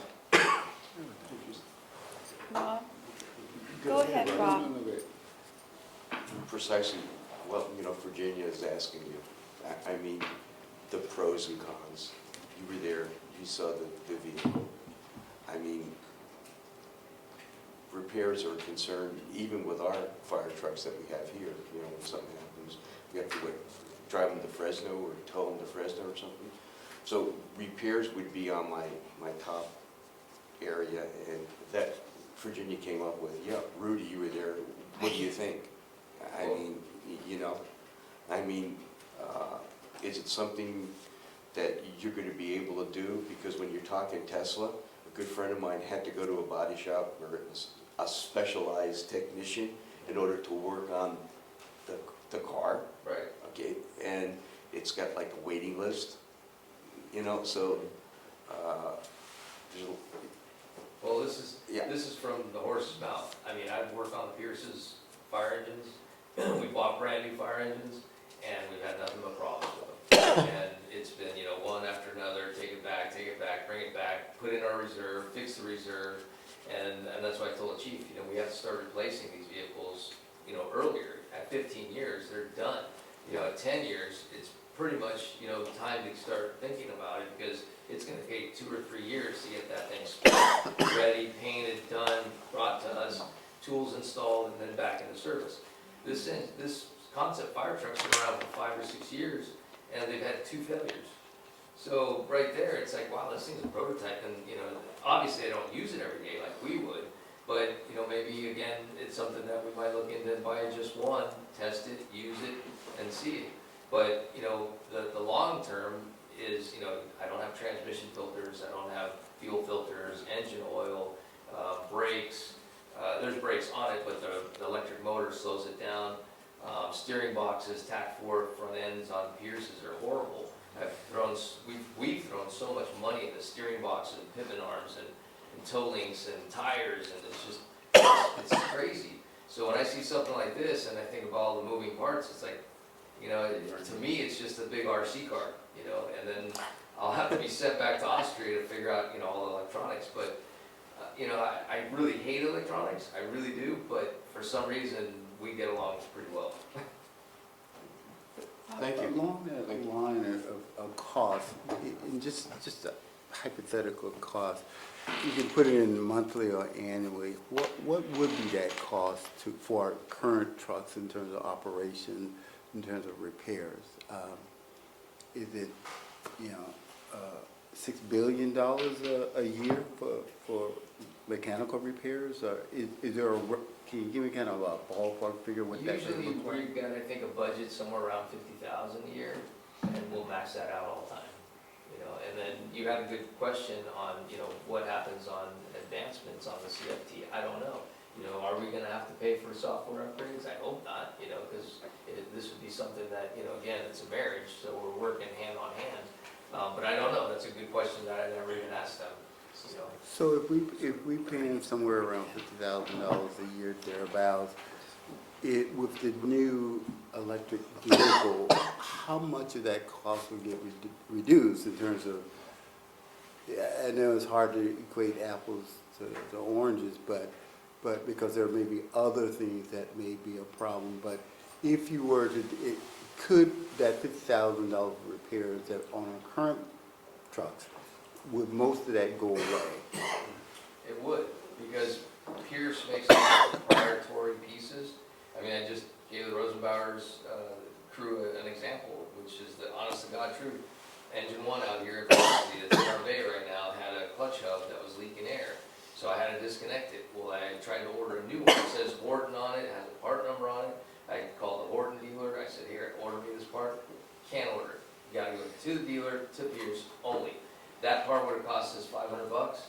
Pierce sent it to us, it was $1,500. It's Yeah. triple. So, go ahead, Hans. Chuck? I wanted to ask the Rosenbauer people just about kind of the functionality here. It seems from the materials we've read that really there's one function that you're focusing on, which is the function of a pumper and taking water and so forth, and also, medical calls. But in terms of the function of an aerial ladder truck, as we get our buildings going higher and higher, it doesn't seem that this meets that. And while I applaud the narrower wheelbase, it seems to me a narrower wheelbase makes it even harder to have an aerial thing. Do you have any kinds of plans or anything on the drawing boards that you're looking at to address that other function? Yeah, I'll take the first part, and Stephen, you can follow up. So there's approximately 4,000 fire trucks sold in North America on an annual basis, 2,800 pumpers, about 3,000 custom cabs sold, $1.3 billion as an industry. It's a tiny little industry. All of the very large truck manufacturers have gotten out of the fire industry for a long time. It's a very challenging industry. Margins are not super thin, so it really is important to have strong suppliers. We are one of the more profitable fire truck manufacturers in the world, and we're proud of that. Because if you're not making money, you're not going to be able to sustain 156 years. The North American side's been around since 1929, as far as that piece is concerned. I also just want to address our plans. It will be to build the electric fire trucks in North America as well, once we sustain a little bit more volume as we're moving forward. Also be closer to the customer base. And we collaborate very closely as far as an engineering standpoint. So with approximately 2,800 pumpers in North America being the largest, that's really where you have to start from a volume standpoint. The aerial side are roughly about 600. So certainly from a product development and evolutionary process, aerials will be an important part in the future. But certainly because of some of the other weight issues and chassis issues and things like that, it just takes a little bit more time. So really you look at where is your total addressable market and where do the economics work first and foremost, and it's really in the pumper side. But I do see from an evolutionary standpoint, we'll see some opportunities as far as the aerials. But it seems like you had some conventional products that address the aerial function, maybe not in a vehicle, but in some sort of a mechanical device. We do have areas, and just to follow up, we do, when we started developing, I took it off, I can't find the other presentation that quickly, I don't want to take too much, and I have a design which I could show you, but I can't, I'm not allowed to show you, unfortunately. When we designed the basic, the drivetrain of this truck outside, the EFT, the electric fire truck, we didn't invest $10 million in about 6 years of our time just to make a pumper. But we also have to walk before we can run. We're not a Tesla, we're not a GM, we're not a Ford Motor Company. We are large, but we're not that large. So we didn't invest and take all this time and money just to focus on one product, exactly what you stated. Really hitting the nail on the head.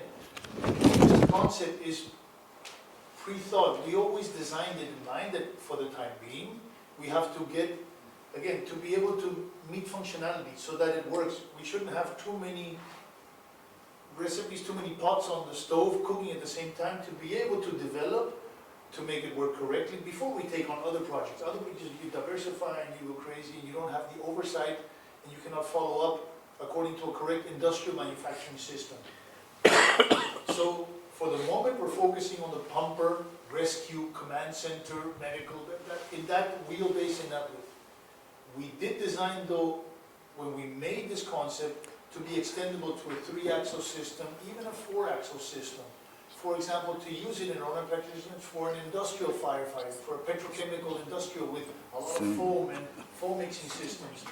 The most logical step, and what I believe, and I've seen some pre-design, so we are working on that, it's just a matter of when, I don't think it's that far ahead, that this concept can be adapted and extended, exactly the same drivetrain, Volvo painted the same, just a longer wheelbase for an aerial device.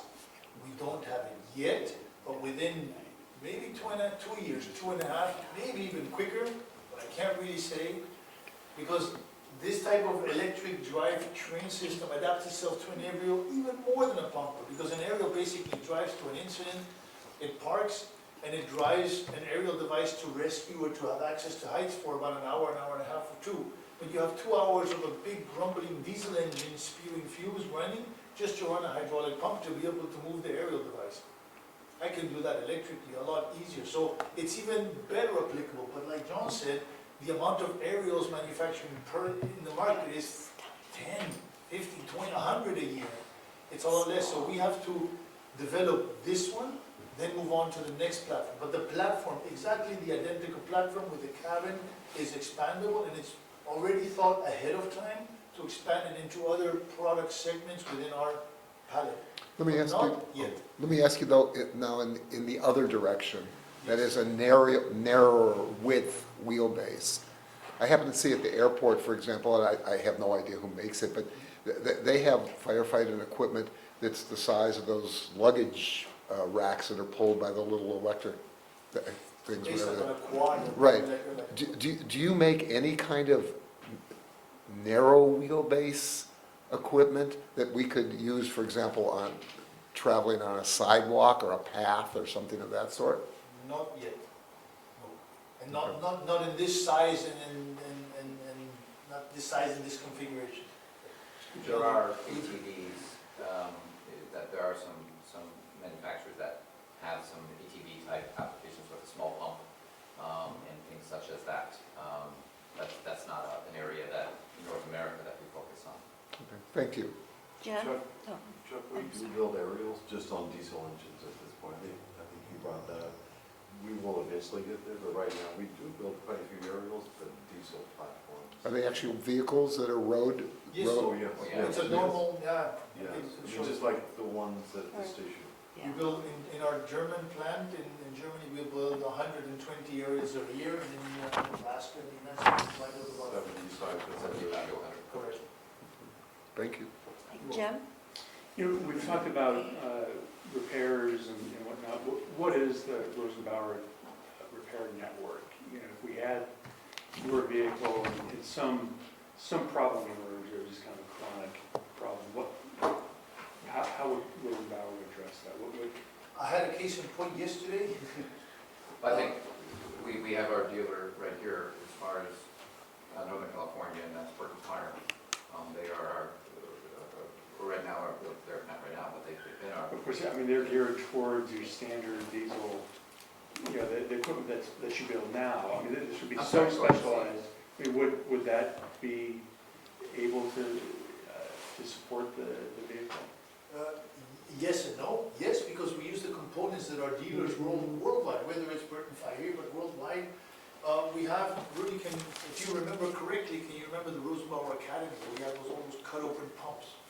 Remember? That's where the acceptance testing area was. Yeah, Yeah, we have in Austria, the main plant with the main engineering, especially for this vehicle, we We have a Rosenbauer Academy, a Rosenbauer School. We use that school because when you're all over diversified, all over the world, you have dealers in California, in the United States, in Chile, in Africa, in Australia. You have to keep all of your staff, whether it's our own, whether it's Rosenbauer America service staff, or our representatives, or their maintenance crew, or even a customer's mechanic, like you. We have a training implementation that everybody that wears an R shirt must go through certain learning procedures. So we have an academy with e-learning services, so as you don't have to fly a mechanic to come and see what a fuse is or a relay is, we have e-learning based platforms, so you can learn everything you need to know before, and then you travel. Will all those resources be in place by the time you're ready to Yes. sell them? We cannot. So that we're not gonna have a piece of equipment sitting for No. weeks on end? No. Burton's will go through all of the training, they'll invest into the training, we'll invest with them. They'll be up and running by the time the electric fire truck hits the California market, and consequently, as well as our Southern California dealer and throughout the world. So services is the utmost important as far as really making sure that the vehicle is going to be maintained, because it's, I agree with you, it was service. So could I ask you a question on that? So then, on the training, do we, the Menlo Park Fire District, have to pay for the training, or does Rosenbauer, because it's concept fire truck, does Rosenbauer pay for the training? In this contract, the training is included. Yeah, we would be paying for all of the training. So as far as the dealer is concerned, we have contractual dealer agreements, but the dealer would be investing also in this for the long term. And For customer, it's included. For customer, Yeah, the staff, it's customer would be included. included, correct. And we have, and to implement, it's a multiplicator, it's always a backup effect. When a malfunction happens, the first attack is the person on site, obviously, the user, so they will call Rudy. You maybe can't figure it out. If it's easy, you have figured it out. If not, you call the dealer. The dealer will come and assist. If they can't figure it out, they have a backup plan to the Rosenbauer America here in the United States service team. If they can't figure it out or cannot be solved, then there's the Rosenbauer International, where there's the engineering department which manufactured, in this particular case, this vehicle. That's the step back plan. There's always from small all the way to corporate headquarters, service staff, and maybe you together with staff from Burton Fire can solve it, then it stops there. But if it keeps incrementing up to the point where it really cannot solve, somebody gets on the airplane and flies over. This is always been a policy for many, many years. This vehicle in particular, and many of the vehicles we have, have a support system. So nowadays technology, and I keep repeating, we are at the center of the technology development area in the world. There's no more technology and software being made than here, big data. This vehicle is an onboard network, and I had the case in point where when push comes to shove and it's difficult, then we can dial in from headquarters. So we need hands and ears from either our dealer staff or the mechanic staff to dial in, and we dial in and do remote diagnostics and software repairs if necessary from abroad. There's no need to move a mechanic back and forth if it's a physical component broken, then it's a different. But there's a whole chain of command, well, not a chain of command, a chain of backup all the way up to corporate headquarters to our main global service department. And currently Pierce right now doesn't pay for our training, we pay for our own. So we send out Steve and I to, Vegas or Reno or wherever they have the school in LA, and then we pay for it. Jim, we have a pretty long time to do all the training. The order's placed now, it won't be delivered until Q4 2021. So there's plenty of time to do the training with Rudy and his staff and Burton Fire. We have plenty of time to get it done. So I have two questions. One is directed to the chief. Have there been any cases regarding, within the fire department or any fire department, regarding the backlash to breathing the diesel fuel? Has anybody on staff, firefighters, had any issues related around that you can recall? Air quality. In terms of workers' comp claims and so forth? Correct. We've had different, actually had the last one I remember that was surprising was when we had temporary quarters at Station 2, and there was a concern with an outdoor awning that we did not have a Plimo vent with a tent that had openings on both sides. And there was a workers' comp claim, a complaint essentially filed that we needed some additional ventilation or some way in which we could take the exhaust fumes and get those out of that tent. We didn't choose to do that simply because we figured that it was open on both ends. So, you know, why I bring that one up, I mean, in one way it was surprising. But, you know, I think health and safety for the firefighters, they're very aware these days about, you know, cancer-causing issues, both on the fire ground and trying to keep the stations clean. I mean, the designs that we try and employ today is to keep the apparatus rooms separate and everything that goes along with that from the crew quarters. The way in which we treat their protective equipment, where we get it laundered and cleaned, a second clean set if we get a call that they can get into. And there's a lot more emphasis on that entire issue of the envelope, what goes on in it, what happens in the field. And so, you know, to answer your question directly, you know, diesel's a carcinogen. We're currently addressing that in the firehouse with a Plimo vent system. In the field, you can turn the engine off. Up until recently, with LED lights, it probably wasn't desired that if you wanted to keep the code 3 red lights going on the engine, that you had to keep the motor running.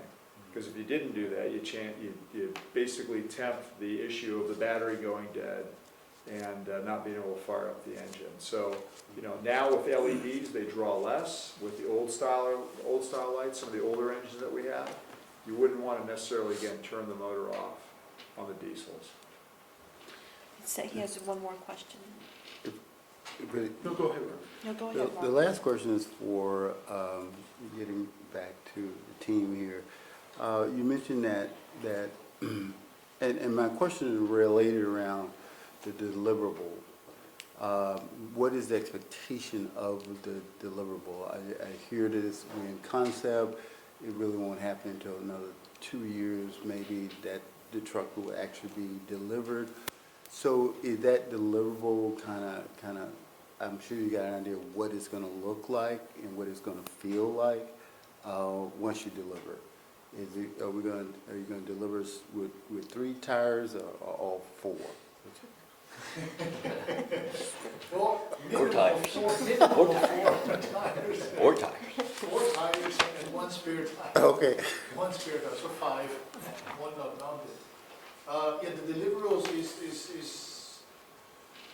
is the basic specification. We presented one. Of course, that can be expanded or not. At the moment, there's a certain, if I understand the question correctly, it's more or less a specification with colors. There's a lot of things that can be discussed or must be discussed into a seat configuration. There's things that have no cost implementation, and things, of course, if I want to add a different type pump or different type, if I want to make it, I don't know, 15 axles, there's certain things that cannot structurally be changed because they become a totally new concept. So of course some things are fixed and rigid, like the battery types, the electric motors and so forth. And there are some things that are variables which get decided in a pre-construction meeting or a pre-design meeting, correct? And that dictates how the vehicle, how the equipment is stowed or where equipment is stowed. That's all open for open discussions and pre-construction meetings to define the final layout of the vehicle that is built. So that happens initially, and then there's certain trips and visits along the way to see the progress of the construction.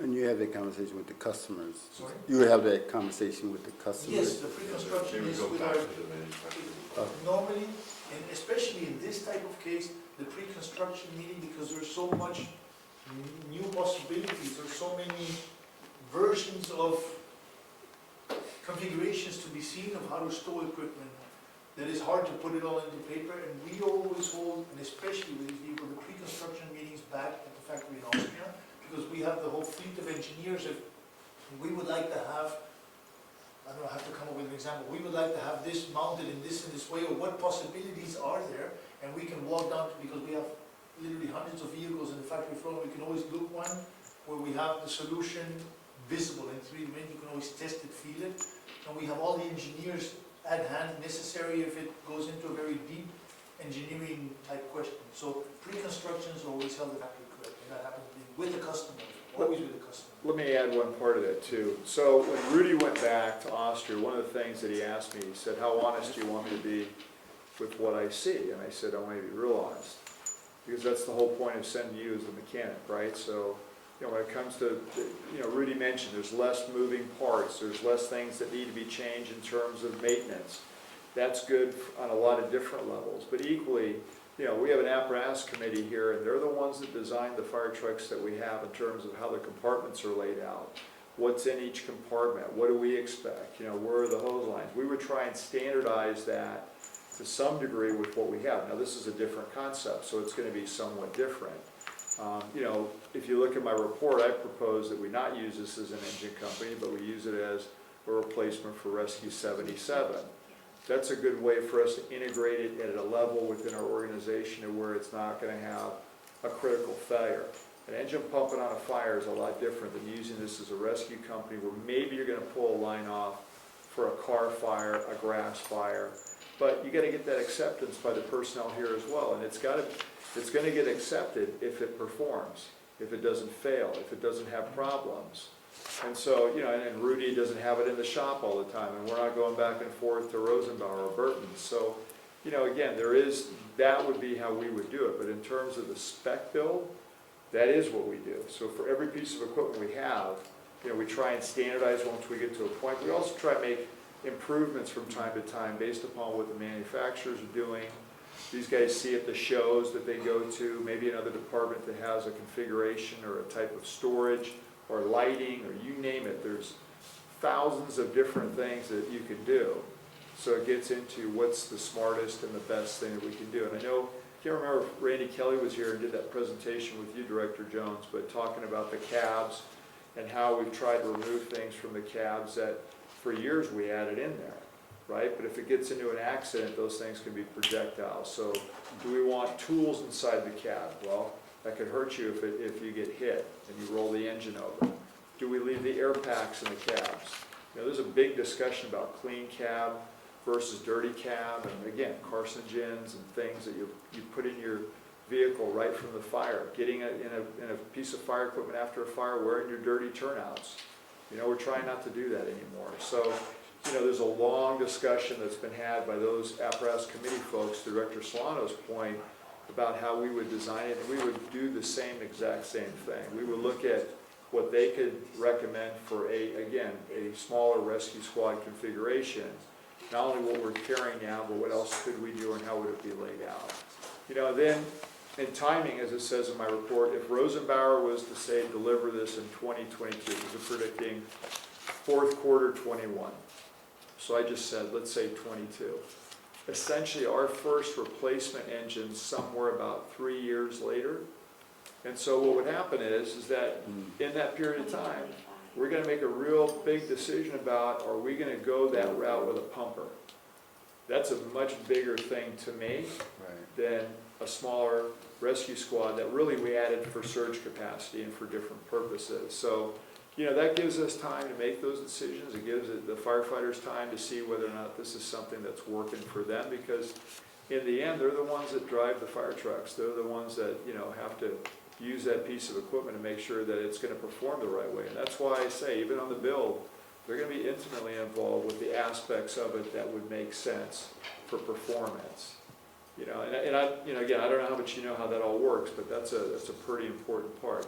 Yeah. What sold me when Rudy came back was understanding, you know, again, the efficiency of the drivetrain, less moving parts, more reliability, and quite honestly, friends of mine that own Teslas that are driving 300, 400,000 miles, they don't have the maintenance issues, you know, that other vehicles have. Now, that may not be everybody, but the guys that I'm talking to that own those vehicles, they love those cars.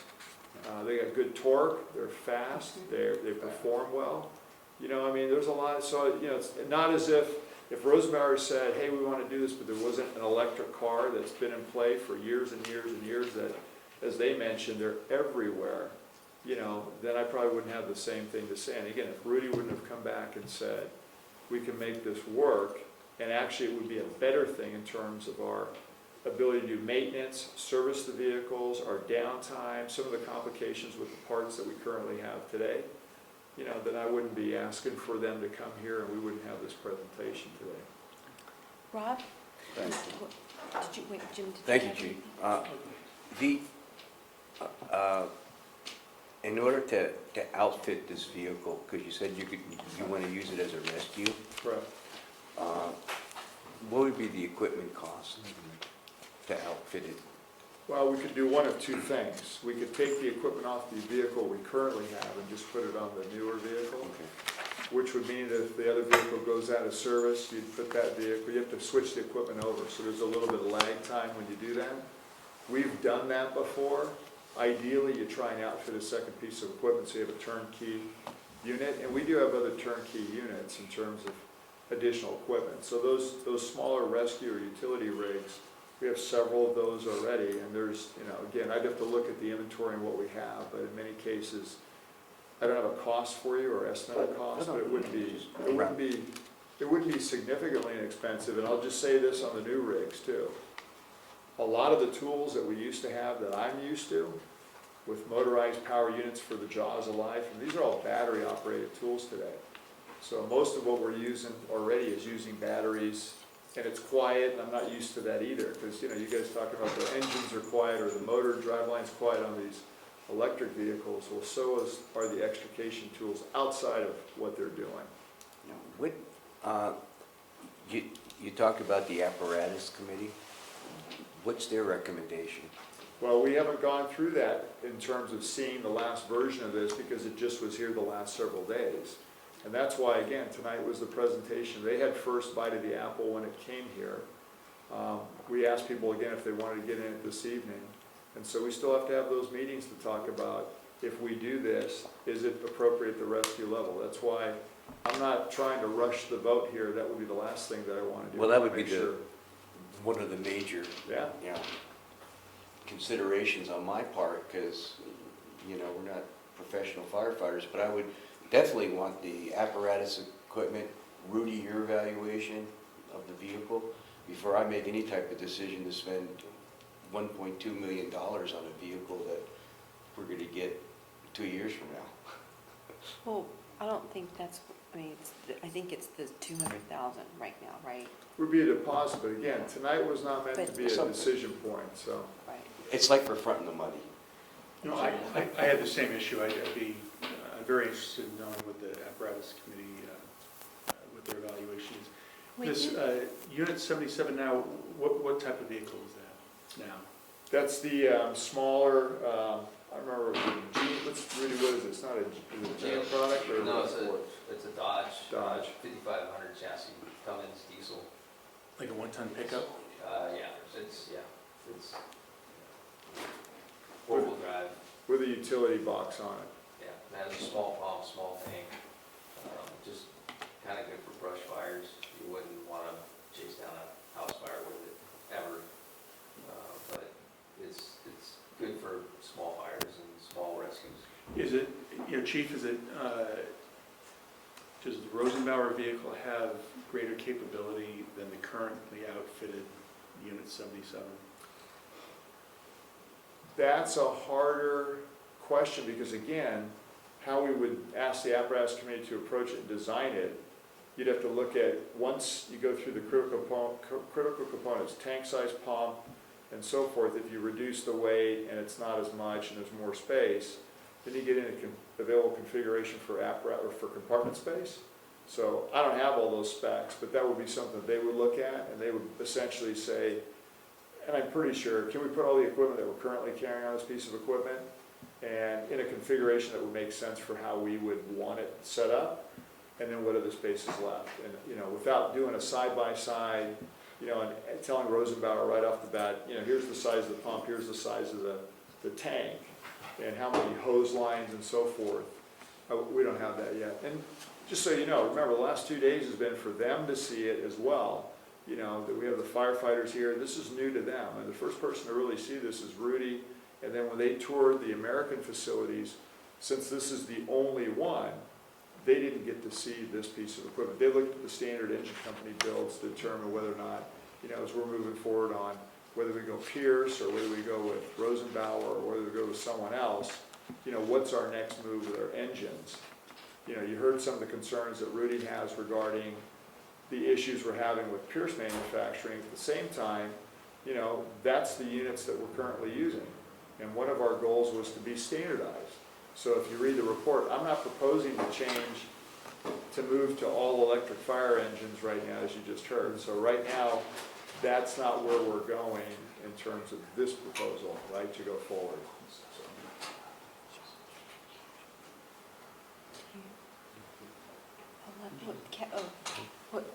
Kathy I wanted to say just something wanted really to quick. point out that we do prepay for the Pierce apparatus because they're doing it to our specs. So, it's not a 2-year prepay, but it's usually a year or so. You've seen it. on the We get a prepaid discount too. Apparatus. That's Sometimes. Sometimes. Chuck? Just a real quick question.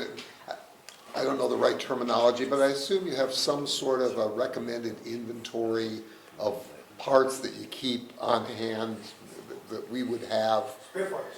Spare parts, Yeah. right, okay. Just roughly, what would be the overlap between the electric fire truck pumper and the conventional one? How much of that inventory would be the same? None of it. Is that What you right? have now, you mean? Yeah. Yeah, so what you have now. No, I'm not talking about with the Pierce, I'm talking about I mean, with the with the Pierce, Rosen, with the with the, Rosenbauer. I was just curious how much of your components are the same versus how much of the components are different because it's an electric vehicle? The drivetrain is the only difference basically in the configuration. What we've done is, on a normal vehicle, if it would be a Rosenbauer, on a normal vehicle, normal driven, internal combustion driven engine, to this one, there's a lot of similarities because the components we use for the superstructure, but the drivetrain is the new part. That's all the new Right. configuration, the transitional part. The superstructure is basically that we're using a pump that we manufacture thousands over years, so we're just placing the pump different. There are some valves and some piping which is cast differently, but that would be about a 10 to 15% deviation from a normal one in regards to the superstructure. The drivetrain, of course, is different. It's like having an electric Freightliner to a normal driven Freightliner, just to give you an example. Okay. So the wheels are the same, but yes, chassis-wise is the difference. The superstructure, without doing really like calculation in the numbers, about a 10, so specific parts to this type of vehicle, yes, there are some that are specific, but about a 10% deviation on the superstructure, on the body part, and the extinguishing system part of it. And to your question for the existing fleet, and I'll let Rudy jump in. I mean, it's different across the board once you buy different engines, even from the same manufacturer. So he's shaking his head, filters, you name it. And so, it's almost like your phone, right? Where the case doesn't fit anymore, so you gotta buy the new phone, now you gotta get the new case, and you gotta get this, and you gotta get that. And we historically, as much, we're really, again, trying to standardize the fleet, but on the same token, there were years when we bought less expensive equipment because it wasn't in the budget, so we bought cheaper engines. We pay for those in the long run. Who pays for it? We pay for it in downtime, and the mechanics are constantly having to fix these pieces of equipment. This is not a small issue either. I mean, I bring it up, but I'll bring it up again tonight. We didn't design all those road devices down in Bellhaven and elsewhere. Like I said, you don't see the cutouts for the wheels. That means when they're going code 3, they're hitting all those bumps, and those bumps are destroying the underside of that rig. Shocks, springs, steering, it wrecks things, okay? But I ask a question because, again, I'm ignorant in this whole field, but it seems to me that Rosenbauer has a kind of a manufacturing strategy or design strategy of, to as much as possible, use off-the-shelf components That's that exactly are right. used, whereas Pierce is making a custom vehicle every single time, and that's a Well, problem. you just tapped into one of the great things that we've been talking about, and why we sent these guys back to look at Rosenbauer. Because that is a decision point, no matter what we're gonna do. We're not quite there yet, we haven't met with the group that went back out. But yeah, an OEM part you can order that fits in a Freightliner or a semi-truck is a lot easier to get than a spec piece of equipment that didn't cost you 3 times what the other one would cost and takes you longer to get. Or you store it, stock it, but then you run the risk, as we've done, when we go to a new engine, that doesn't work anymore, so it's sitting on the shelves in the shop. And I can tell you, on the shelves of our shop, correct me if I'm wrong, is a lot of parts we'll never need again for spec rigs that we don't use and we've sold and gotten rid of. So that is part of the great quandary of what we're dealing with spec apparatus where they don't use an OEM standard part from a semi-truck. And that's one of the things that Rosenbauer believes in, is to do that, which is one of the reasons that they also can offer those units for less money. Now that said, I just said about standardization. You know, I lived through the years when we bought demonstrator rigs. You talk about a mess. You know, I had so many, we had so many different types of fire trucks in here, it was unbelievable. We actually took old fire trucks, refurbished them on a different chassis. So we had Pierce Van Pelts as an example. It was a crazy way to save money. I'm not sure we ever did. So, you know, we had pumps on top where the hose bed would be, where you'd stand up there. Not so good when you put them in East Palo Alto when you have a violent issue and there's a lot of bullets flying around, so you didn't want to be exactly standing up there trying to operate the pump. We had rear drive, we had front drive, which meant completely different tires. You know, Rudy can tell you, we had a rig, we called it Mad Max. It ate through tires all the time. It was put in East Palo Alto. Probably not the best spot because it ran more calls than any other unit, so it was constantly having issues. So, you know, all these things that we've done, you know, that's why the firefighters want to see a standardized piece of equipment, because then it's the same, especially when you have almost 50 new firefighters, you know, where things are in the compartments. And, you know, I'll go back to health and safety real quick. And when I started here, and EMS wasn't as big as it is today, we used to have the medical compartment right behind where the diesel exhaust system was. So when you went to go get the equipment, you had to stand there, open the compartment. It wasn't a roll-up, it was an accordion door, and essentially open up the door, grab the stuff. All the while you're holding your breath so you're not sucking the exhaust in. You know, and if you pulled up curbside on a car accident with a diesel on that side, trust me, if the engine was forward, you'd be sucking diesel the whole call we were on the medical. So, you know, again, when you live through all those things, I mean, we're trying to do it better. That's why we have an Apparatus Committee. I mean, and they do a great job, and we do trust in them, and they will have their bite at the apple, because that's important. Again, I emphasize, they're the ones that use the equipment every single day. And equally, you know, but the mechanics have to fix everything, and they have a real different perspective than sometimes the firefighters do too. So Harold, so for the Apparatus Committee, what is that process to kind of bring this Well, through? remember, you know, we could show them, and they did, show them PowerPoint videos, but until you actually see it. They saw it yesterday for the first time, and they got to write in it and understand it, and you have Rosenbauer here to explain it. So our next step will be have the normal Apparatus Committee meeting, talk about going back to see the engine factories as well here in North America, or in the United States, and then we'll go through all those different recommendations. That's why I said, as a president, I'm not trying to force it, but Rosenbauer also provided you with a draft agreement, which I thought was pretty gutsy, because at the end of the day, you know, that means that to some degree, when you have a draft, it means you can negotiate. It also means you can add things in that maybe we discussed tonight. I thought the conversation was good. This has been the last 2.5 years when we've had our meetings talking about, what about this, what about that? So essentially, we've kind of done some of the same thing. But what that tells me is you're interested, and it's an interesting thing, because this would represent a significant change, but could it be a change that makes it better versus either status quo or worse, right? Rudy just told you what's going on with the new Pierces. I didn't send people to go back and look at Rosenbauer because I'm real happy. I'm unhappy. We didn't buy new fire trucks to have the type of problems that we're having. And their facilities for repair are in Sacramento. So that means when we drive the rig up there, it's 1 or 2 people every single time for 1 day going up for half the day and coming back. And sometimes when those engines come back and we have immediately the same problem all over again, they got to go back again. So, you know, again, we didn't buy new equipment to have those kinds of problems. We need to meet with Pierce as well and have those discussions and see where we're going to go. But, you know, it hasn't, if everything was rosy and we were really, really happy, then we wouldn't be sitting here. But I'm not that happy. And so, you know, as your representative, as the person who's responsible for not just the performance in the field, but also, you know, dealing with the fleet services folks, dealing with Pearson from a business perspective, you know, we need to do something different here, because right now we convinced you all to spend money to buy new equipment, and now we're having problems with the new equipment. which should not be happening. Well, I mean, it's certainly not what our residents and taxpayers would want. But I'll No. tell you from last night and today, the feedback that I'd heard was that people were very interested that we consider seriously buying, into this and making a change Doesn't from hurt a to have an open clean. mind, you know? Yeah, well, from a clean energy perspective, from a health perspective for the firefighters, I just think they like the fact that our fire district is pretty visionary, if you will. We're ahead of the game, and I mean, they expect that, I think, in our area, considering we're in the technology, Silicon Valley. So that's just what I've heard.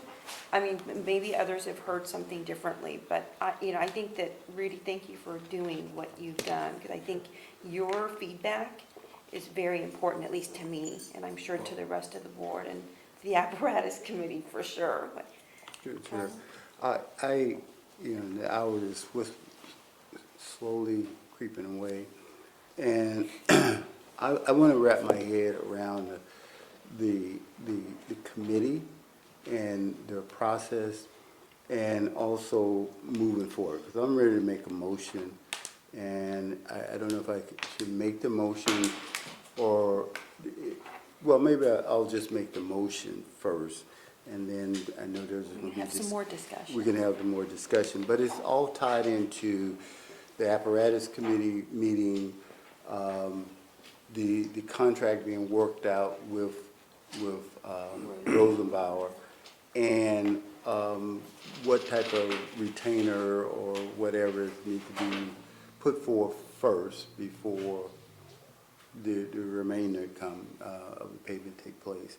So the motion is that to move forward with the purchase agreement with Rosenbauer International AG for an all-electric fire truck.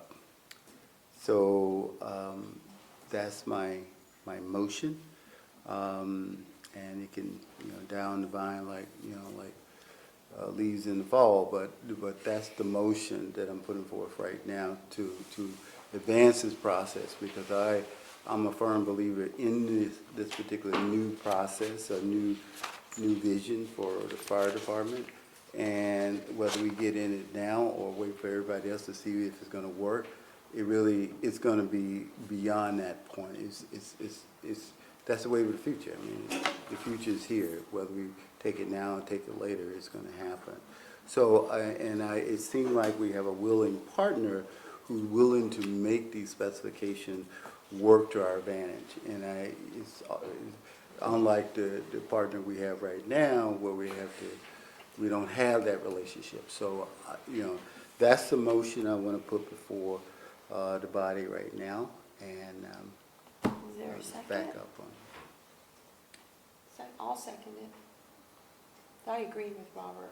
I mean, I think that given the timeline, if we probably need to put our name down someplace so that we don't miss out. I mean, this is going to take some time from what it sounds like. Chuck? Well, I have just a comment. Discussion, yeah. Yeah, I mean, I think fellow board members can tell from the nature of my questions that I'm interested in this. However, I got this packet today really for the first time. It's very long. I'd like to look at it. So I'd like to make a motion that we table this motion until next week's regular board meeting. We have a motion. No, I think I discussion can phase. make it, I can make the motion to table. If it's seconded, that motion gets voted on first.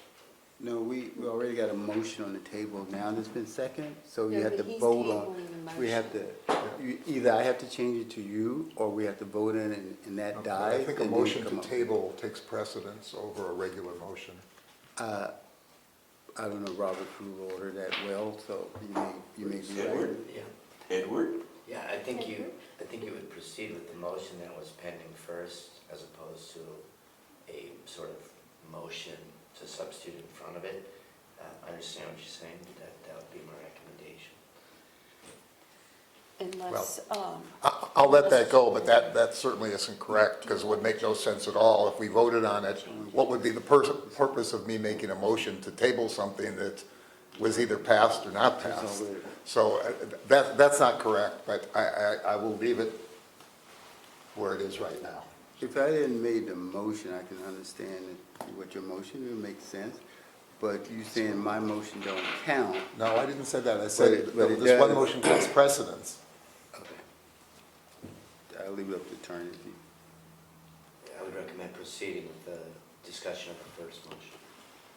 So, see, the caveat I should have asked to my motion is in the discussion phase, is, and I didn't put it, and I should have put it subject to the work, whatever the Apparatus Committee come up with will be incorporated, folded into the agreement with the Rosenbaum in terms of our agreement with them, because I'm not of belief that we pass something without going through the proper channels of checks and balance with the chief to making sure that's, I assume that this agreement has some of that in it, but the Apparatus Committee, I'm sure, will add some more comments to it, and that getting folded into the agreement.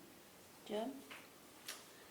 You know, like Chuck, I don't feel like I've had enough time to really digest this. I am enthusiastic about the idea. I think it's a wonderful machine. I want to thank you, gentlemen, for spending the time that you have with us and entertaining our questions and showing us the equipment. And your expertise is clear. Your reputation precedes you with the product that you have. I would like to study that contract in detail and see if it addresses some of my interests in repairs and downtime and those types of things. I think that it is a new product, and I think we've talked about a partnership and a marriage, which I like that idea that it can be a collaborative effort, but I'd like to know that that's embodied in whatever contract we enter into. So I would like to have some additional time to again digest this. We didn't follow the typical pattern, I think agreed upon pattern, that this wasn't referred to the Strategic Planning Committee, which really has jurisdiction over an issue like this. It wasn't really considered at the committee level, so I feel like I'm playing catch up. So I would like to see it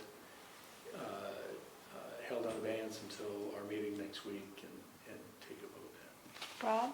Yeah. I'm kind of excited that we can design our own engine, and I'm sure Rudy feels the same way. Well, we designed the Pierce also. No, but I mean, we can be on the bottom line here with Correct. the foundation as to design this thing. And, I've heard all the issues about the Pierce fire engines and stuff. But I have to say, even to go forward, I want to get the evaluation, Chief, from your apparatus group, okay? Because I'm not a professional firefighter. Maybe with the Rescue 77s, that it's kind of a squad vehicle, a dually, maybe this would make sense. I mean, but I'm not, I looked through the contract, and that's why I asked for the cage number, because usually all that government paperwork is already done, and, for us, and it appears to be fine. I mean, but that was just one of my questions. As to as Jim said, there are repairs, locations, I mean, and we're going into uncharted territory relative to this truck being the first type of truck. You mentioned something about the Air Force. Does the Air Force use these type of fire vehicles, or? No, what I was saying, in our GSA and ELA, we're building 75 for the U.S. Air Force right now. 75 of these trucks? No, crashed. The airport rescue firefighting trucks. Oh, you are? Is it the same type of vehicle that you're using here with the same specs? Or? No. The only reason I brought that up, you asked for that case The number. cage Okay. numbers, That refers to military and Some, okay, all right, I'm sorry. GSA number, the GSA number is not. No, that's, no, I was just asking. That's what Yeah, it's pretty wild. Oh, okay, thank you, Rudy. Yeah, I just agree with Chuck, you know, I agree with Chuck that we need a little bit more time to look at this contract. I think it's a perfect opportunity for us to partner with your company, and I'm sure the domestic reputation that we have as a fire agency in the United States would be a plus for your group to say that Menlo Park Fire Protection District has one of these trucks. So I think there's a lot of stuff that we can work with. So thank you. So, while we have the discussion still going on, there are members of the public here. I'm happy to open up to public comment if anyone would like to make a public comment. No? Would you like, okay, so, do you want to grab a little card? Okay, just so that we've got a record of it. Michelle, our board clerk, will give you a card to officially make your public. But you're welcome to speak right now. Well, my name is Charlie Peters, and our group is known as Clean Air Performance Professionals. And we represent people who drive cars. You know, those things that people got here tonight with? And we've been kind of trying to pay a little bit of attention to this subject matter since about '90. And we received the Hemmings Motor News Hobby Hero of the Year Award. We put letters in Hemmings Motor News for about a dozen years trying to report on issues affecting automobiles and the new technologies and dynamometers and computers and hydrogen and all that kind of stuff. So we think that the things that you're considering are really fascinating and very important. And they're important to the city, they're important to the people in the city, they're important significantly. And so being really happy that you got something that can function properly and be to everybody's benefit, to the benefit to the provider of the equipment and to this group and the city, I think is very important. And so it's a big decision, and you know, I certainly feel for that. But when you have little things like in the automobile, we have more cars under recall at this junction than we make in a year. And we have very great difficulties trying to get, and these are major corporations with great major government oversight and so on. So it's really interesting how it all works. As an example, we have a PZEV. I'm driving a PZEV tonight, and that vehicle is a partial zero emissions vehicle. That if you park another car just like it in the garage, it's brand new, and I drive that 40 miles one way to work and back, the one that pollutes the most is the one that's in the garage. They're both identical, other than one has the certification. When that situation, the Air Resources Board and the manufacturer has an agreement that all that information is provided to the Air Resources Board on a quarterly basis, and the people who accept that information never gotten anything. There's nobody even there. You can't file a complaint with the Air Resources Board who has the oversight unless the manufacturer refuses to fix the vehicle. So you got some things here to consider that can really make a huge difference in the success of your project that needs in-depth conversation, and the people that fix these vehicles and the people that makes this system work are really critically important, that everybody has the ability to work together and resolve issues that arise in ways that function properly. Thank you. Thank you. Any other public comment? Harold, maybe something? Yeah, just a process. So remember, it was receive a presentation, and if you look at the staff report, I just want to clarify, we were not, again, trying to shotgun this. Right. And we knew it would go to committee with a contract. Rosenbauer gave you a draft contract. They didn't have to do that, so they've, you know, put themselves out there in the same that they did with, you know, bringing the vehicle here and so forth. And, you know, I just want to say the last several years has been this type of a collaborative relationship, which we don't have with the current vendor that we are purchasing from. In fact, it's quite the opposite. So it's been refreshing to work with them. and that mentality of, trying to build something better. I will say this for clarity for the Apparatus Committee. The Apparatus Committee did not say, don't move forward with the purchase of 3 diesel engines, just so you know, okay? They didn't say, don't do that. So by the very nature of that, what they're saying is the rescue would be probably one of the only options in which the Apparatus Committee would consider that would be an applicable fit within our fleet right now. So Rudy was there. I know we had a little meeting or powwow after they went back and visited, Rosenbauer and so forth. But they, again, that standardization and that configuration for them, they know works. So, we'll have those conversations as well. But again, there is a lot more work that needs to get done. The agreement is part of that, certainly. That's why it's a draft. And we wouldn't do anything but go through the normal board process to do that as well. So Robert? So I will, I'm excited about the possibility, so I'm ready to sign based on what the chief has talked about tonight. But in respect to Jim, not as excited as I am, or maybe we are, I think I will withdraw my motion for tonight. And if we can put it on the agenda for next Yeah, it'll Tuesday, be on there, yeah. we can have this level of conversation again. So I withdraw my motion. So just remember, even if it goes to Tuesday, it would be to move it forward in January in terms of it would go to finance, right, for the contract, and it would go back to the board to Sunday. We would have an Apparatus Committee meeting before we had the meeting on the 3rd Tuesday of January and so forth, so we could come back and have time to give you those recommendations. So at the very least, Tuesday would be at least say, okay, because that was kind of what I was looking for was, we like it, we want to move forward, we're giving you direction to spend the time to do that. Yeah, Or so else, because if Tuesday- you all said, forget it, we hate it, we don't want to do it, then hard stop, nothing else. So Tuesday really is, give us the direction to move forward to at least start to work and have the committee meetings and bring you the agreement at the finance committee and all those. How long would it take the Apparatus Committee to do a staff report?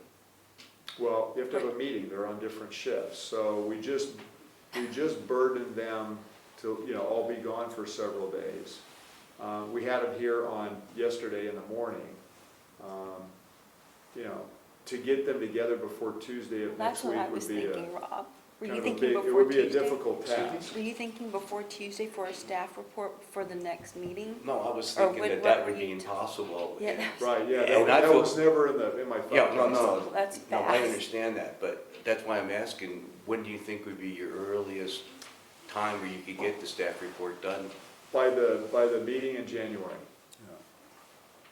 Well, I think we should put on a January meeting schedule then. I mean, to give the Apparatus Committee enough time to write a staff report, because that's one of the major things I'm going to look at, to approve this project, or to go forward with it at least. Chuck? I think what the chief is saying is, they'd like some direction. Right. Before I give direction, I would like to read it carefully so that I know what direction I'd like to give. I think we could have that discussion On Tuesday. on Okay. Tuesday, Right. and I then agree have the with formal thing in January. I mean, I think that's right, Chuck, and I think that right now, that you've got a sense of where we probably want to go, but I agree that we just got the report Right. today. So And that is remember, totally fine. because we spent I the last 2 agree, days yeah, doing and things, I so. appreciate that Rosenbauer has been out here spending time and answering questions, and Rudy too, so thank you. So for Tuesday, do you want to reprint staff reports, or is No, I this think I would- sufficient roll for on us? to it. Yeah, I mean, the board it's should- only a week out, Right, I mean, I don't know, Michelle, we gotta put it in the packet, because it's a public it's a meeting, public so. meeting Well, though. the cover sheet. Yeah, we would only change that. I mean, Yeah, at the end of the that's day, we fine. now know you don't hate the idea. It seems like everybody's kind of excited about it, which is great. certainly there's members of the community, and we heard it, like I said, if you were out there for the 3 or 4 hours today, And yes. that was super positive. There's naysayers, there's people who think this is a waste, and, you know, I've read some of those. I haven't heard that. Those are good ones too, because you gotta answer those questions as well, you know what I mean? That's what we're all here to do, so, you know, but if we put it on for Tuesday next week, then if we can get some formal direction, put it on agendas and workload and add it to what we're doing in terms of priority and focus, then we'll do that. Okay. Chuck? Yeah, I'm saying this on behalf of Michelle here. I think it's fine just as it is. I don't think you need a new cover. The board report has to go out tonight. Yeah. And in the interest of time, There's a I date think it should change. go you don't even need a date change. It's fine. Take off the agenda item and just leave the date. Who cares if it's written 3 days earlier? It's got December 12th. Okay. So, appreciates that. Yeah. thank you. Quite a Okay. bit. So you have your direction. Let's Yeah. put this on the Tuesday agenda, and then So next you'll week, have Tuesday, more and then we'll get definitive direction out of that. direction from that. Yeah. And that'll give you more time. Again, I thought the comments regarding the contract, which again, it's a draft, but it needs, I mean, some of the questions you asked tonight, you know, as Rudy said, I thought were really good. And it's things that, you know, obviously Rosenbauer wasn't prepared for either. So you kind of stumped them with Rob's question, but at the very end, that's an important point. You got to be able to They had answer the all the answer. questions. Yeah. And that's a good thing. So,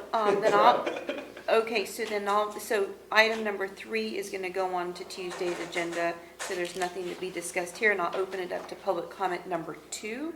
If there's any public comment, I don't have any public comment cards. So I don't know if Rosenbauer wants to say anything in closing too, so.